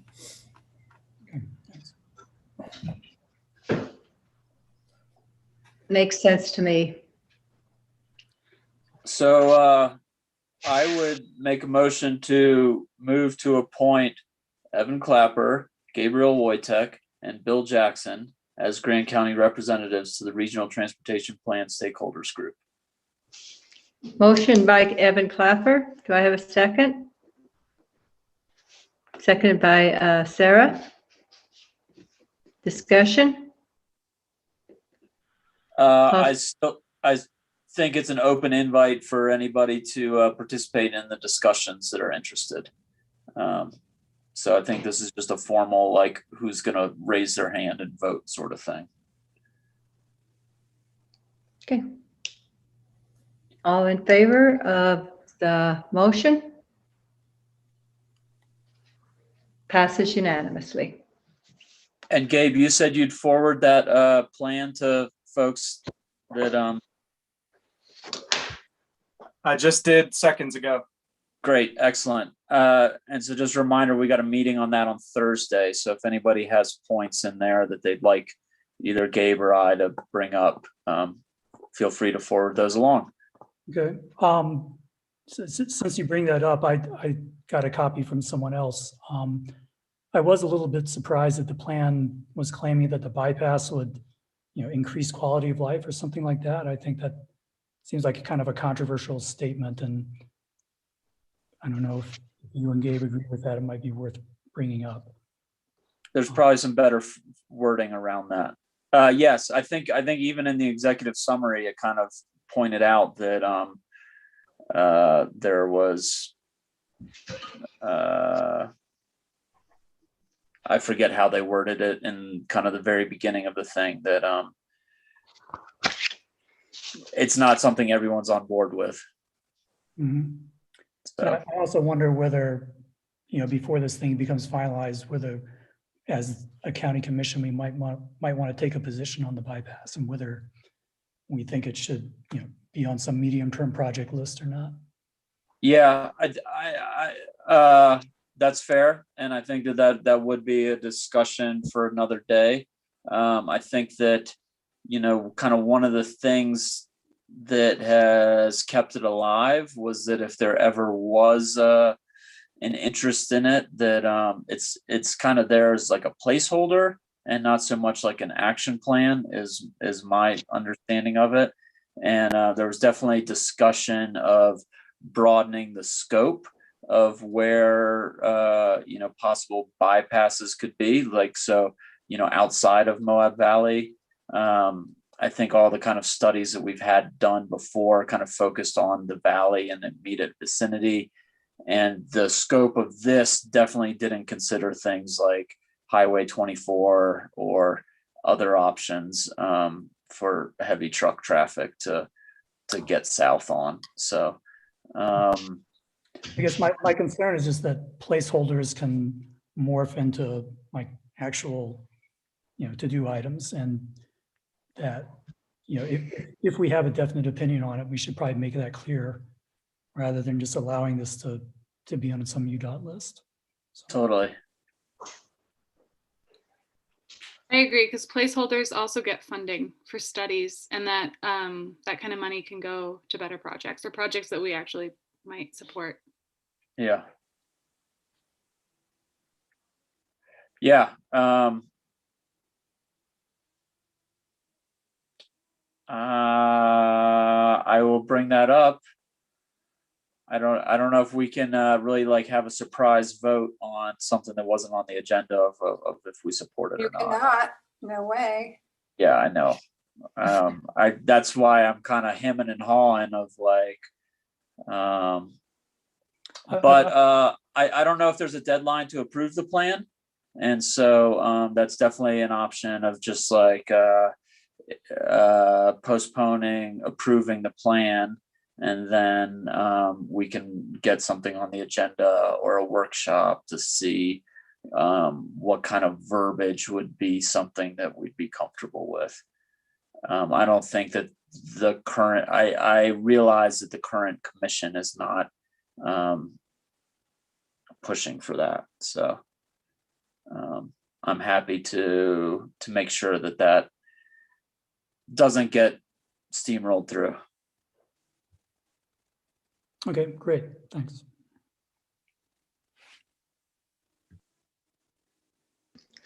We have a motion on the floor, motion by Evan, seconded by Sarah. Any further discussion? Okay, I'll call for a vote. All in favor? Passes unanimously. We are to the consent agenda, ratifying the chair's signature on standard forms 424, SF 424, and airport coronavirus response grant program application for Canyonlands Regional Airport. Do I have a motion to accept the consent agenda? Yes, moved. Sarah? Evan motioned. Sarah, were you seconding? Okay. Motion by Evan, seconded by Sarah. Discussion? Call for a vote. All in favor? Passes unanimously. We are now to discussion items. Legislative update. Christina. I will try to go quickly since the general session ends on Friday, but there will still be a lot of bills passed between now and then. There's still a few concerning bills I've been working with UAC on, but what I'm finding in this last week is, well, it's the last week and there's not going to be much to change. But a couple of new bills. So I'm not asking you for any action items here like in the past. I just want to make you aware of some stuff. There's a new bill, House Bill 409. It is a big overhaul of LUDMA. It was a big compromise bill between ULCT, that's a Utah League of Cities and Towns, and some other groups. Not so much UAC, but certainly UAC had a representative on this team. It's been worked out for a long time. There are a few really concerning things about it, but it's a compromise bill, and UAC's telling me nothing's going to change. One of the biggest issues is with if we approve a subdivision plat and then we change land use regulations within 10 years after the plat is approved, we cannot impose the new land use regulation on the lots in the phase that were approved for 10 years. That is problematic for a lot of reasons, but it's really concerning too, and just the burden of how we track all that, especially with phase developments. It doesn't apply to building code, fire code, and health code. But there's a lot in our land use code, like drainage, wildfire, that may not be in the fire code. So some of that's really concerning. But it's not going to change. So I think there are some things that are good and cleaning some things up there as well. But SB 195, this one is generally concerning, but I don't think it changes what happens here, at least not the way we've worked with SUID in the past. But it is chipping away at health district and health department ability to issue health orders without the legislative body. So it very expressly gives a legislative body the ability by a super majority vote to amend or terminate health orders. So I consider that very concerning generally, but obviously we work really well with our health department, so I don't think it changes anything here. It does politicize public health, and that is no bueno. SB 204. This one is largely opposed. I actually didn't check in on this one today, but I will. And this one is giving counties only 30 days to issue special event permits. And if you can't respond within 30 days, then it's deemed approved. So that one's really damaging. But it's highly opposed by ULCT and UAC. So there's a lot of hope that one doesn't go anywhere. SB 221 just died yesterday, so that's very exciting. I did testify in committee against that one. That would basically opened up most of our homes in Grand County to short-term rentals without our ability to regulate it. That's a bill that just keeps coming up and will continue to keep coming up. But for now, it is dead, which is exciting. I'm just going to hit some highlights because a lot of these we talked about last time, some of the updates. One ADU bill is going to pass. It's HB 82. It actually went from a really bad bill to a really good bill. And so it just reaffirms the county's ability to regulate parking and design of ADUs, even internal ADUs in a home. It ended up, we got some really good language in there that not just prohibits ADUs from being rented short-term in violation of a local ordinance, but provides some meat to enforcement and criminalizing that behavior. So that one was a surprise by just the huge swing to good there. The billboard bills, last time I checked, and I think that was Friday, we're not moving forward. I'll check on those again, but I think given the late hour, we might be safe on those, which is exciting. And we are working on our ordinance is pretty good. It'd be pretty hard to convert a billboard to an electronic billboard in our ordinance, but it's not as express as I would like. So we are working on an update that's going through Planning Commission, and then you'll see that soon to firm up that issue if those billboard bills do come back. What else? 247, Chris, do you have an update? Did that pass? It hasn't passed on the Senate floor yet, but I did testify at the Senate committee meeting, and it passed the committee unanimously. So that's 3 unanimous votes for it. So I expect it'll be up for vote on the floor in the next day or two. And as far as I know, there's no opposition to it at this point. So that's good. Great. And then, Mary, you want to give an update on, I think it's 257, the Utah Raptor State Park. Good news on that one too. Yes, it passed unanimously out of committee, and Allison's office is very, very positive that it's going to pass. And also, which didn't happen last year, which is why it failed, is that it got a $20 million fiscal appropriation, right? Yeah, on Friday. So. Very exciting. So that's coming along too. Great work, both of you, on those bills. The city's ATV bill died by 1 vote in the Senate. You heard some comments about that, about noise earlier, and it's true that in these committee meetings and from comments we heard from legislators on the floor and also given to press is that the Utah legislature wants to see us do noise enforcement, do everything we possibly can. And so that will dovetail into our next conversation. And I think that's about it. Yes. Thank you. Yes. And I am watching a few more bills for the rest of the week, and I'll update the legislative committee. Thank you. We've really stepped up our game as far as how we're reacting and listening and following the legislators. So congratulations to all of us. I mean, this is not what was going on 6 years ago, for sure.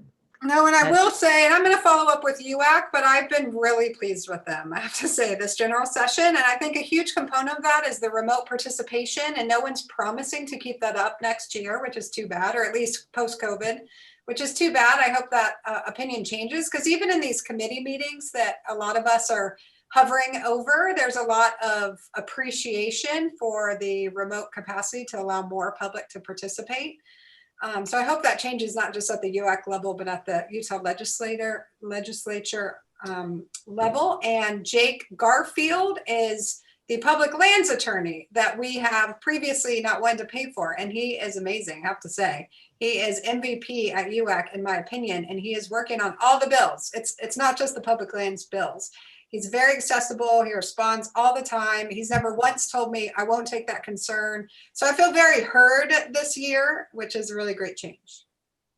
That's really great. That is good. Yeah, yes, good. Okay, discussion on noise enforcement. Christina. And Kevin's going to co-sponsor this conversation with me. He's been very active in noise, and he made a joke earlier that he doesn't always agree with me, and it's about noise.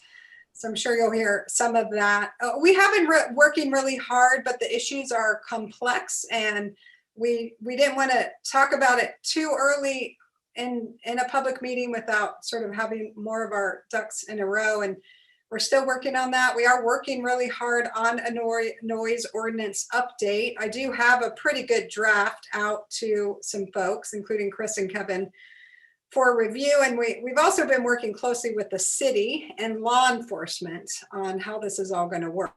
And of course, the public is coming to the commission and really encouraging you guys to take action. But a crucial component of this is bringing law enforcement around as well. Cliff Koontz, who is the chair of the county's Motorized Trails Committee, has been really helpful. He's also director of Ride with Respect. He has spent many, many hours with Laurie Simonson, who's the city attorney, and myself, and some of our legislators came to one of our noise demos. So he has a noise measurement device that's similar to the the sound radar we would need to step up our noise enforcement. And he also worked with the Hummer Group. And I want to thank the McFarlands who brought over 5, maybe 6 ATVs for us to test, not just under the stationary test that the Society of Automotive Engineers have created, and a lot of states and jurisdictions are integrating the stationary tests into noise enforcement, but they also did drive-bys at 15 miles per hour and 25 miles per hour, mostly just so we, the ear could hear the difference. One thing that was really interesting to me in those noise ordinances is that there's a frequency aspect to what's so annoying about ATV noise, and that is not something we can measure with the radar. The human ear hears it.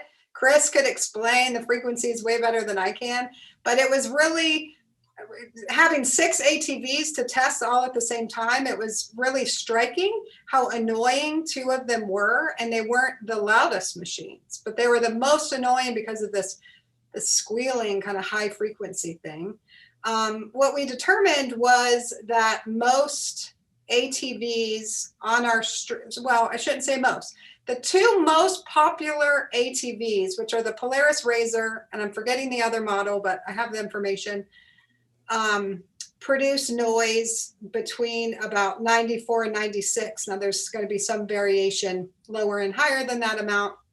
Those are the most common ATVs, and therefore it is the majority of the ATVs we're going to see in town. But nearly all of the ATVs registered above 92. I think we only had 1 of that 6 ATV group that was below 92. And Cliff also confirmed that any ATV out there could spend $500 to $1,000 to reduce their noise down to a 92 dBA level. And these are these noise levels. And when I say 92 dBA, I am referencing a 20-inch measurement that's under this SAE, the Society of Automotive Engineers test. So my point there is not for you to necessarily grapple with what our appropriate dBA level should be, but to point out that we're spending a lot of time and collecting a lot of data to figure out, where we want to set a noise limit in our noise ordinance. We don't have that now. We don't specify, we do specify, I shouldn't say that. We do specify in our noise ordinance, but there's no specificity with motor vehicles, and there's no information that relates to how we test the motor vehicles. One thing that's really tricky and that, I'm working with law enforcement on is whether we are required to test by checkpoint because we can only do stationary testing, or whether we have drive-by enforcement capability. The only test that will hold up in court, because again, you have to have this controlled environment. You have to have a test that's created and controlling these factors, equipment that's calibrated, a test that's well vetted. This is the stationary test. Now, even if we make a noise an infraction, that's still a criminal violation. And so if you just pay a fine, it's no big deal. But if you want to appeal that and have your day in court, it becomes a criminal proceeding that gets appealed, all the way up. So it would start in justice court and get appealed to district court and from there on. So the criminal burden is exactly the same, which of course is this really high standard of proof. And so the stationary test is the only one that, it's not just my opinion, but it's the city attorney's opinion. It's our prosecutor, Chief Deputy Matt Brooks's opinion. It's our sheriff's opinion. It's our police chief's opinion, that the only way we can prove a violation of wherever we move this noise level to be, the only way to prove it in court is through the stationary test. The stationary test can be done roadside, but it does require numerous controlled factors under this J1287 SAE test. And that would include, a certain amount of open space. It includes wind can be no higher than 20 miles per hour, which is obviously often an issue, especially in the spring in Moab. You have to have the noise measure located behind the vehicle. So there are officer safety issues to grapple with. It has to be at the same height as the emission outlet. It has to be at a 45-degree angle, which you have to not just measure, but be able to prove in court. It has to be at 20 inches, which you not just have to measure, but be able to prove in court. And then law enforcement has to go through this thick book that has every single make, model, and year of every vehicle and pick the right one, and then figure out what RPMs he needs to rev the engine to. You need the officer to step back from behind the vehicle so there's no safety issues. Then you have to have a tachometer that measures the RPM that's consistent with what the driver's odometer is saying. And you have to, document all of this so that you could use it in court in the future. So it's no small matter. It's something we've been working on for a really long time. And we determined that noise enforcement is not just more of a burden on us, but it's more of a burden on our ATV users and our other residents, especially if we're forced to do checkpoint enforcement. We are working hard to get a checkpoint up and running this spring. That's something that the court has to approve and we have to publish notice of. But that will help us sort of, we need to buy the measurement, the noise machine. We need to get our guys trained on it, obviously. And then this checkpoint will really help us sort of hone our systems and help law enforcement get up to speed. And then we can start experimenting from there with drive-by enforcement. Drive-by enforcement will never look like, at least not until a sufficient test is created, will never look like, a speed radar gun. We don't have that yet. But what it could do is, okay, now you have an officer on the side of the road who has a simple radar and it hits a certain dBA on the radar, and that provides probable cause to pull someone over to then do the stationary test, which you still would need 2 officers for. So I don't know, I feel like I'm rambling. There's a lot here. It's hard for me to organize in my head. Kevin, what do you want to highlight?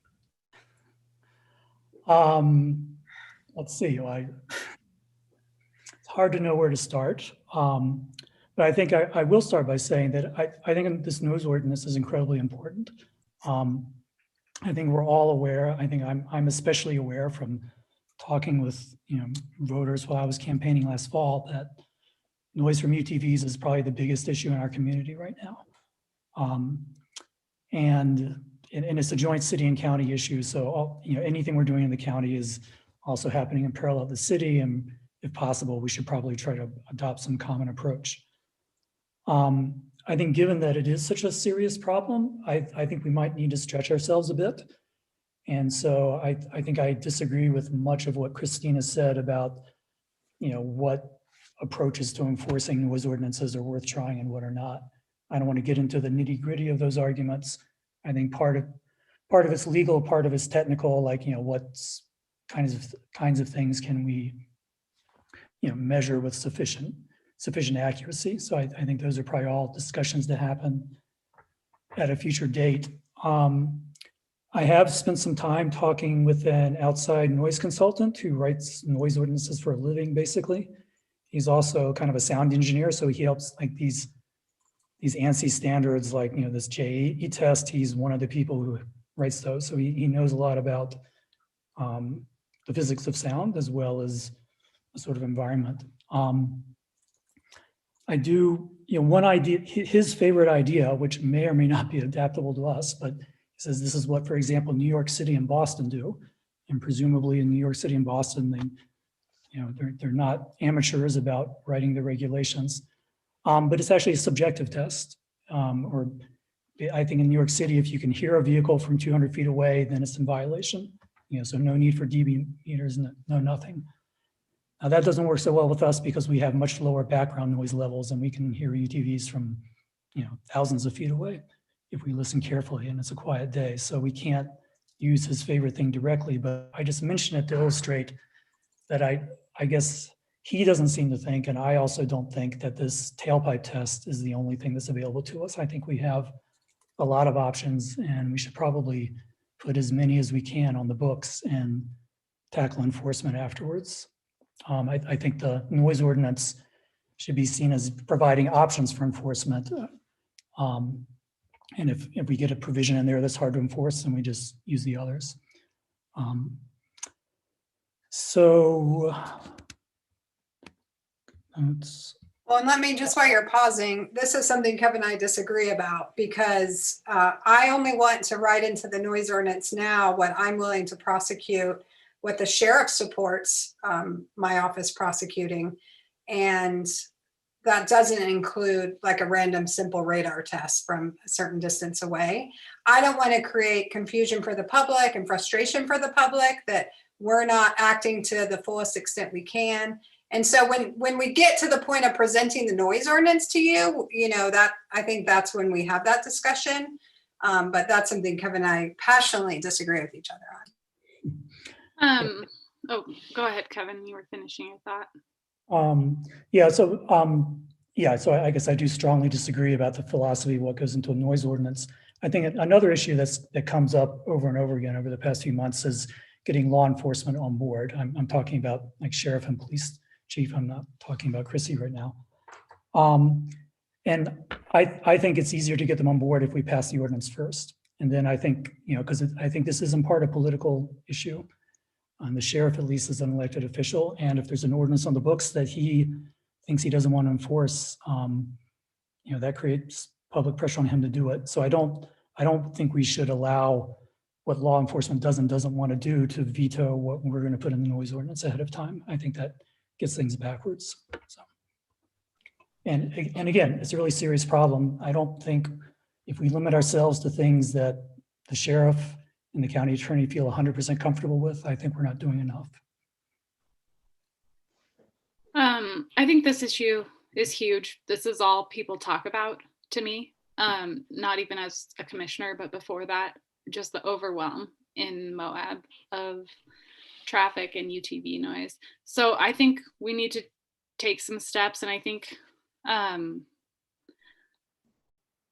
I don't know the nitty gritty of sound testing, but Chrissy, what you described of having a radar gun that identifies if somebody might be experiencing, like creating too loud of a noise, and then a checkpoint that is isolated in time, maybe occurs a few times a quarter, and this ordinance exists in Grand County, and people know that they can't just get away with, it might incentivize people to actually change their machines so that they're not violating the law. I mean, DUI checkpoints only exist some of the time. That's the whole idea behind them. So it's not like we would have to staff this thing all of the time, but during some of our busiest weekends, the checkpoint kind of testing also seems reasonable to hold all of our rental agencies accountable for their fleets. But I don't know. I mean, I'm not sure exactly where we'll land on this, but it does seem like we need to take strong action. And the stationary checkpoint to me seems like the least we can do. And I think that we need to regulate how many businesses exist, the fleets in Moab themselves, and do whatever we can. Just so you know, following up on a few points there, the checkpoint is a big deal. You have to get court approval, and I don't think we'll get more than one a quarter, just so you know. And even then, I think 2 a year is probably more realistic, but we don't know until we're there. We've never asked this court or this judge for a checkpoint for noise, so that's all new. But of course, there's a ton of data out there showing that noise is a health issue, so I'm not concerned about getting approval. We would also do, the checkpoint would be for noise, DUIs, and guns. So we would do it all. And it's very resource intensive. And we are under obligation under law to only have people detained for so long and only have so much backup. So it is all hands on deck. Both the police department and the sheriff's office are telling me that they can't run them separately, that they need each other to have sufficient manpower to both man the checkpoint and continue to, you know, keep the community safe. I was hoping that on the same day we could have 2 checkpoints, one by the police department and one by the sheriff's office in 2 different locations, one in the city, one in the county. And they tell me that's just absolutely impossible without a huge increase in staffing of our law enforcement. So I just want people to know that. I think, you know, maybe a couple of years is more realistic, but I do think it will, you know, word's going to get around and it will be impactful.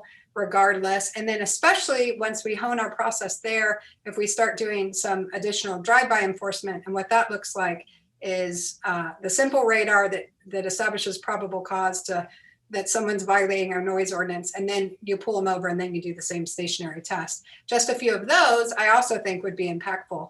The fine under law for even an infraction is up to $720, which is more than what most vehicles will cost to modify to be quieter. So hopefully the economics make sense to folks. So I think one thing to point out, well, there's a couple little technical things I just wanted to clear up.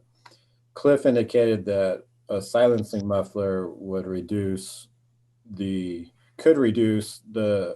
dBA level up to 3 decibels, dBA, A-weighted. And so it's not necessarily gonna, bring every vehicle down below 92, but it can reduce it by up to 3, which is, typically about a 50% reduction in what we would perceive as the volume. 6 decibels, 6 to 10 is, literally a doubling. And so I guess maybe it'd be more like 25% if you're going in the other direction, 3. But the other thing is, radar is the wrong term to use. We would probably be using the same sound meter in a situation. And I think it's, worth investigating if we can use a drive-by as probable cause. Like to Kevin's point, I guess I don't understand why, if we did make a stop based on a drive-by assessment, that we wouldn't do the stationary test just to, ensure a higher level of evidence for, if it were challenged in court. And so I don't know why we would necessarily have to debate whether or not a drive-by is enforceable in and of itself, because what we're really looking for is for that drive-by to establish probable cause for a stop and then conduct the stationary test. So it seems like that debate, I don't know how relevant it necessarily is, but the relevant debate, in my opinion, is can we use it as establishment for probable cause for a stop? So I think I can address why there's an important difference. One of the issues, there's a legal issue of preemption. Like if there was a statewide standard for some of these dB limits, you probably wouldn't be allowed to set lower limits. And another distinction to keep in mind is regulating equipment versus regulating the operation of the equipment.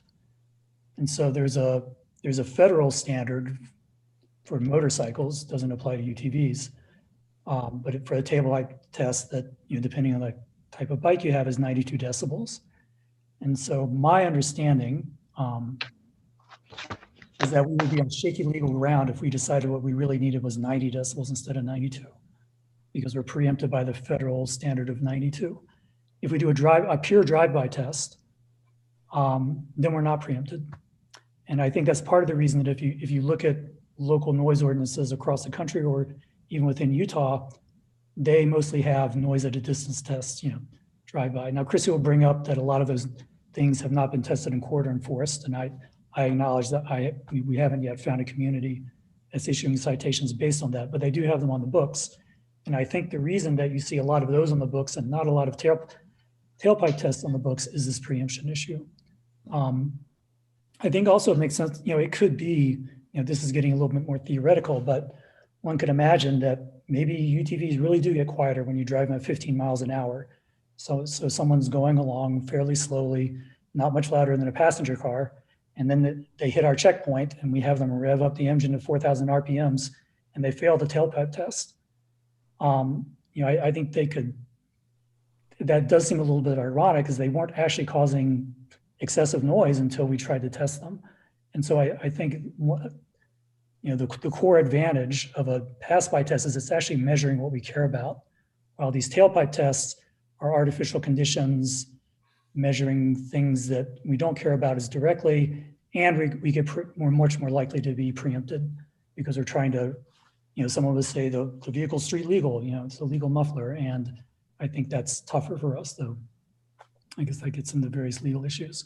There is a hole there that there is no federal standard for UTV, so maybe we could set a lower standard for those.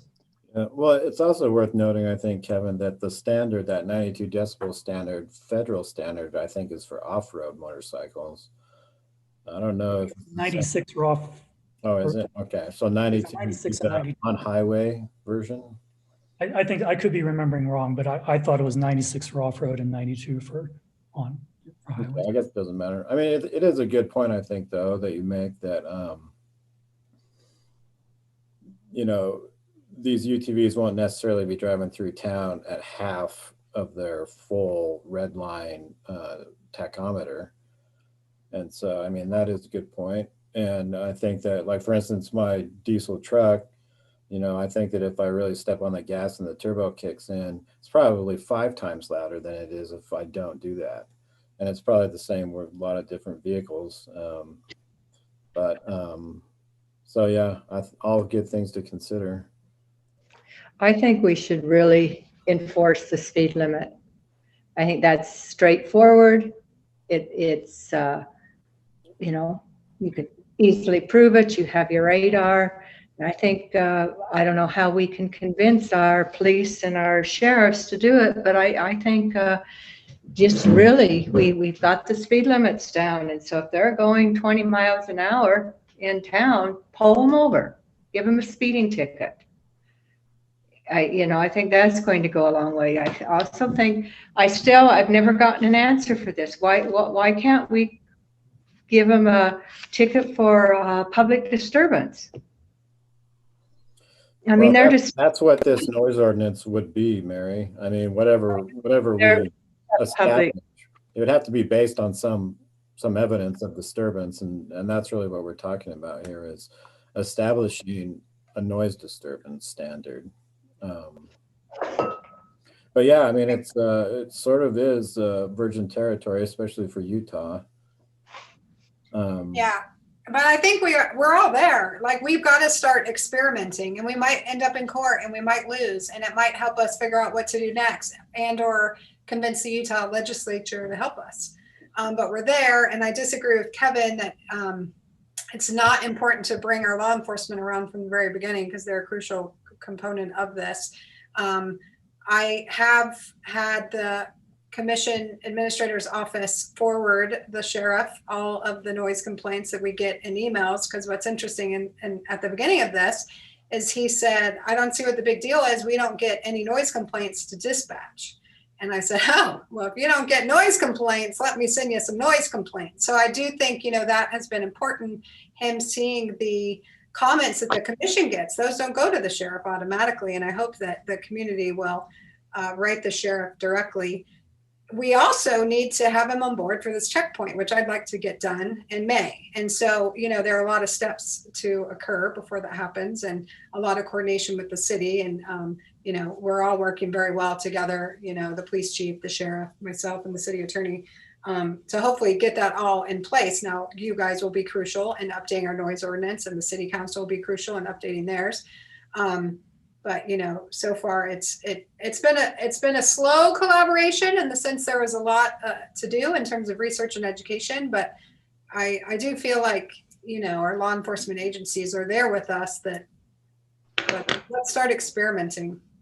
They are very comfortable when things are black and white in law, and the speed limit is quite clear. So I'm hopeful that they will enforce it. And quite frankly, that is an avenue into finding alcohol and guns, because we actually get a fair number of various criminal charges with our ATV drivers based on DUIs and guns. So, that's another reason why we want to do it really well, because we don't want to lose these other big charges as well if we pull someone over for noise and we don't do it right.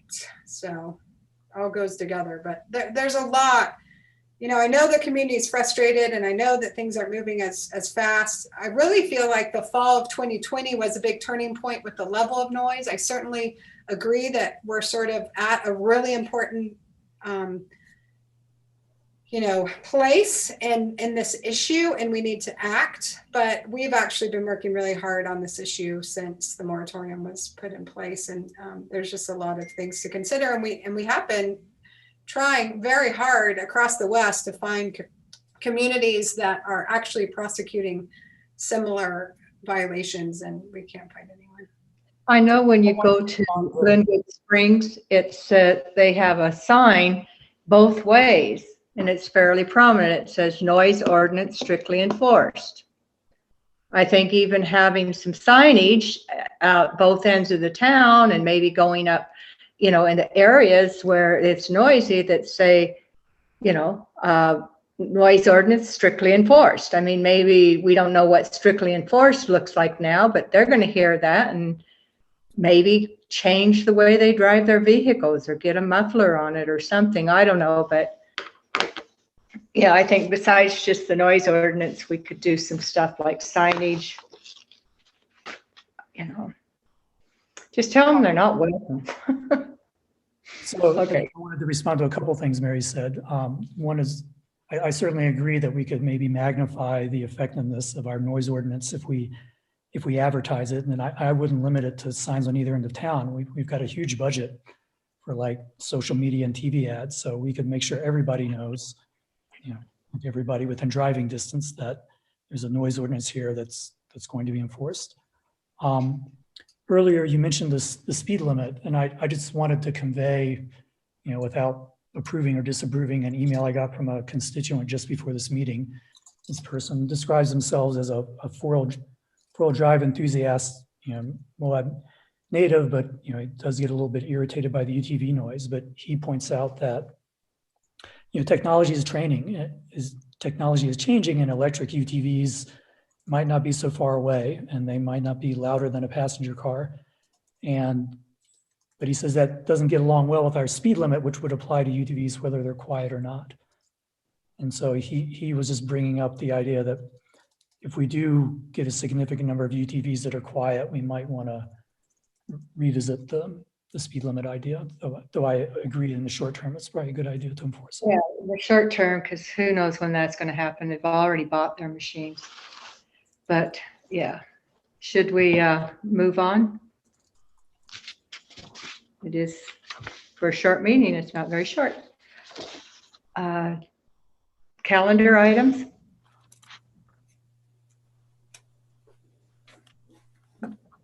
I have a question about Rally on the Rocks is listed as pending. So I just wanted clarification on that. Yeah, in what? I had the same question. Special events list. Yep. They are It not. says special events and events.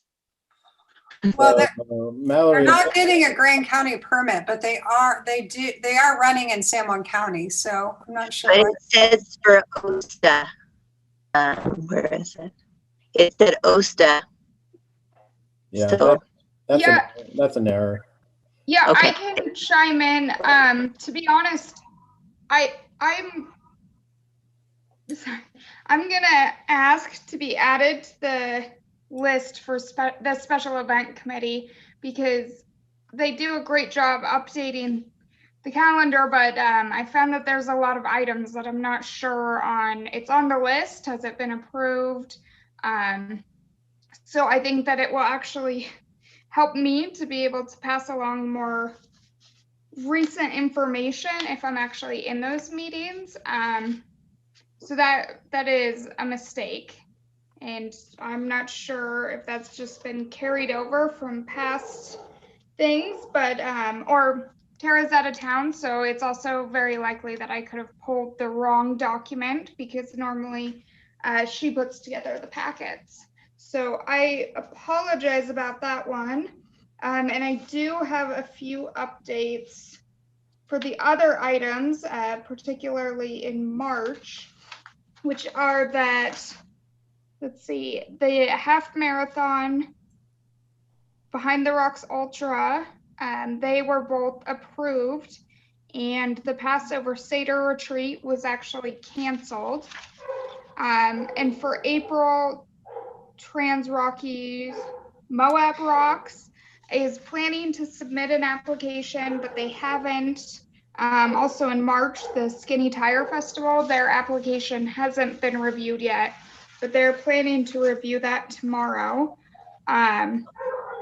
So I do think, and I would love any feedback on this list that's provided of, you know, having columns for the date the application was actually submitted, any dates of follow-up, dates of the Special Events Committee approval.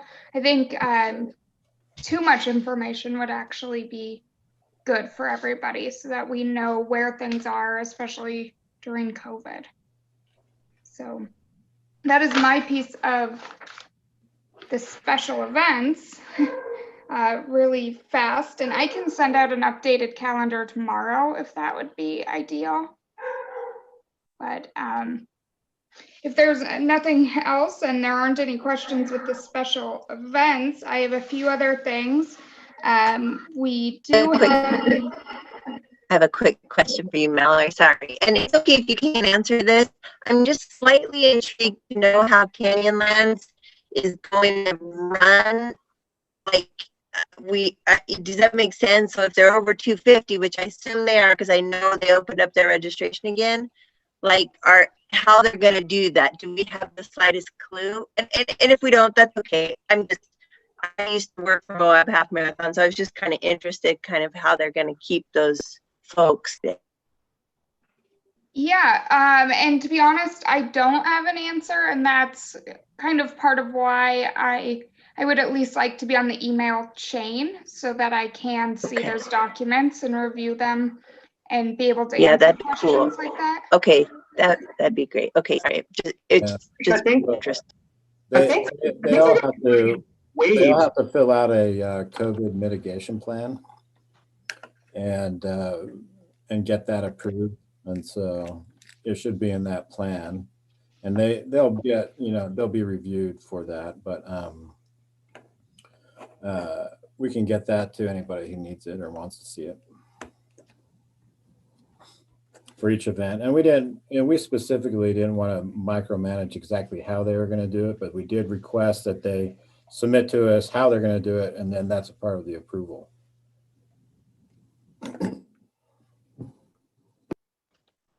Thank you. Anything else? Yes. And just to get back to that, either way, I'd like to send out the updated calendar and maybe some of these applications just so that you all can be in the know for the next month or so while we're working through things. So I'll put that on my Mallory, this is Elaine. We have a shared calendar on the Google Drive that we shared with updates that talks about the event, and it has the columns for the application. It's in process, like all the stages. We've really expanded the information on that Google Drive, and we have a tab for the Travel Council and then a tab for OSTA. So what we can do tomorrow is make sure that every county commissioner has access to that Google Calendar. Everybody has it. It's a document that's pretty easy to read. We can certainly send over the applications as well. If you want to start reviewing those, that's possible. But the calendars, we've tried to keep the information. It's taken us 2 months, December, January, February, 3 months to work through the special events application with Christina's office, making sure that everybody has approved the application, the COVID template, everything that's required. So it's been a long process. We just updated the application again based on the ordinance, that things that changed with the ordinance. So we're trying to really, if you go, and I would recommend that you all go to the special events application on the GrandCountyUtah.net site to familiarize yourself with that application, take a look at it and you will see it's overwhelming for these. We've made it a lot more challenging for them to, and a lot more that's required for them to meet our standards. So I would highly recommend that you visit that application, take a look at it. You could do a fake application and put it in. I did one just to test it myself, but we'll make sure that all the commissioners have access to the Google Calendar, and we'll do that tomorrow when I get into the office. Thank you, Elaine. And again, this could just be because Tara's gone and it's been a crazy, last week was a crazy week. But yes, we will follow through on that, and it sounds like Elaine's on it. And if you know Elaine, anything that she is on, it gets done, and it gets done right away because Elaine is amazing. So thank you. So we will settle that tomorrow. But the other things I have for tonight are just a public notice that we will have the dark sky ordinance amendment public hearing on the 16th. The notice for that will run this Thursday and the following, and on Monday that's going to the Planning Commission for a public hearing as well. Let's see, we have a special meeting on March 10th at 10 a.m. as we discussed at our last meeting to hear the planning and zoning interpretation appeal. And there's a flyer you may have seen in the packet that Mary provided for the March Museum virtual events. And she also noted the special part of that being the tracing the story of William Grandstaff. So we hope you'll tune in for that. It's in your packet, but we can also provide additional information if you're interested. And something Andy spoke to would be the orientation that he would love to do the week of March 29th, in particular March 30th, April 1st, or April 2nd. So I guess that's something that I would love to figure out with you all right now, just in terms of what is best for scheduling that. I don't know if that week will work for everyone, but I could do a doodle poll or put together different times. Whatever is easiest for all of you to see if there are days that week that would work. A doodle poll would be great. Okay. I will take care of that tomorrow, and from there, I know Andy's also willing to do individual times if nothing works that week, so we'll get that squared away. And I think that that is all that I have. Outside of, there will be the public hearing on April 6th now for the hospital bond. So if there aren't any questions, I think that's all that I have.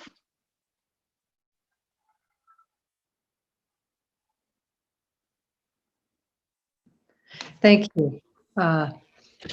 We are to close session, and when you ask to go into closed session, we also need to have added that we're not just the professional incompetency, but pending litigation. So would someone make a motion? We go into closed session?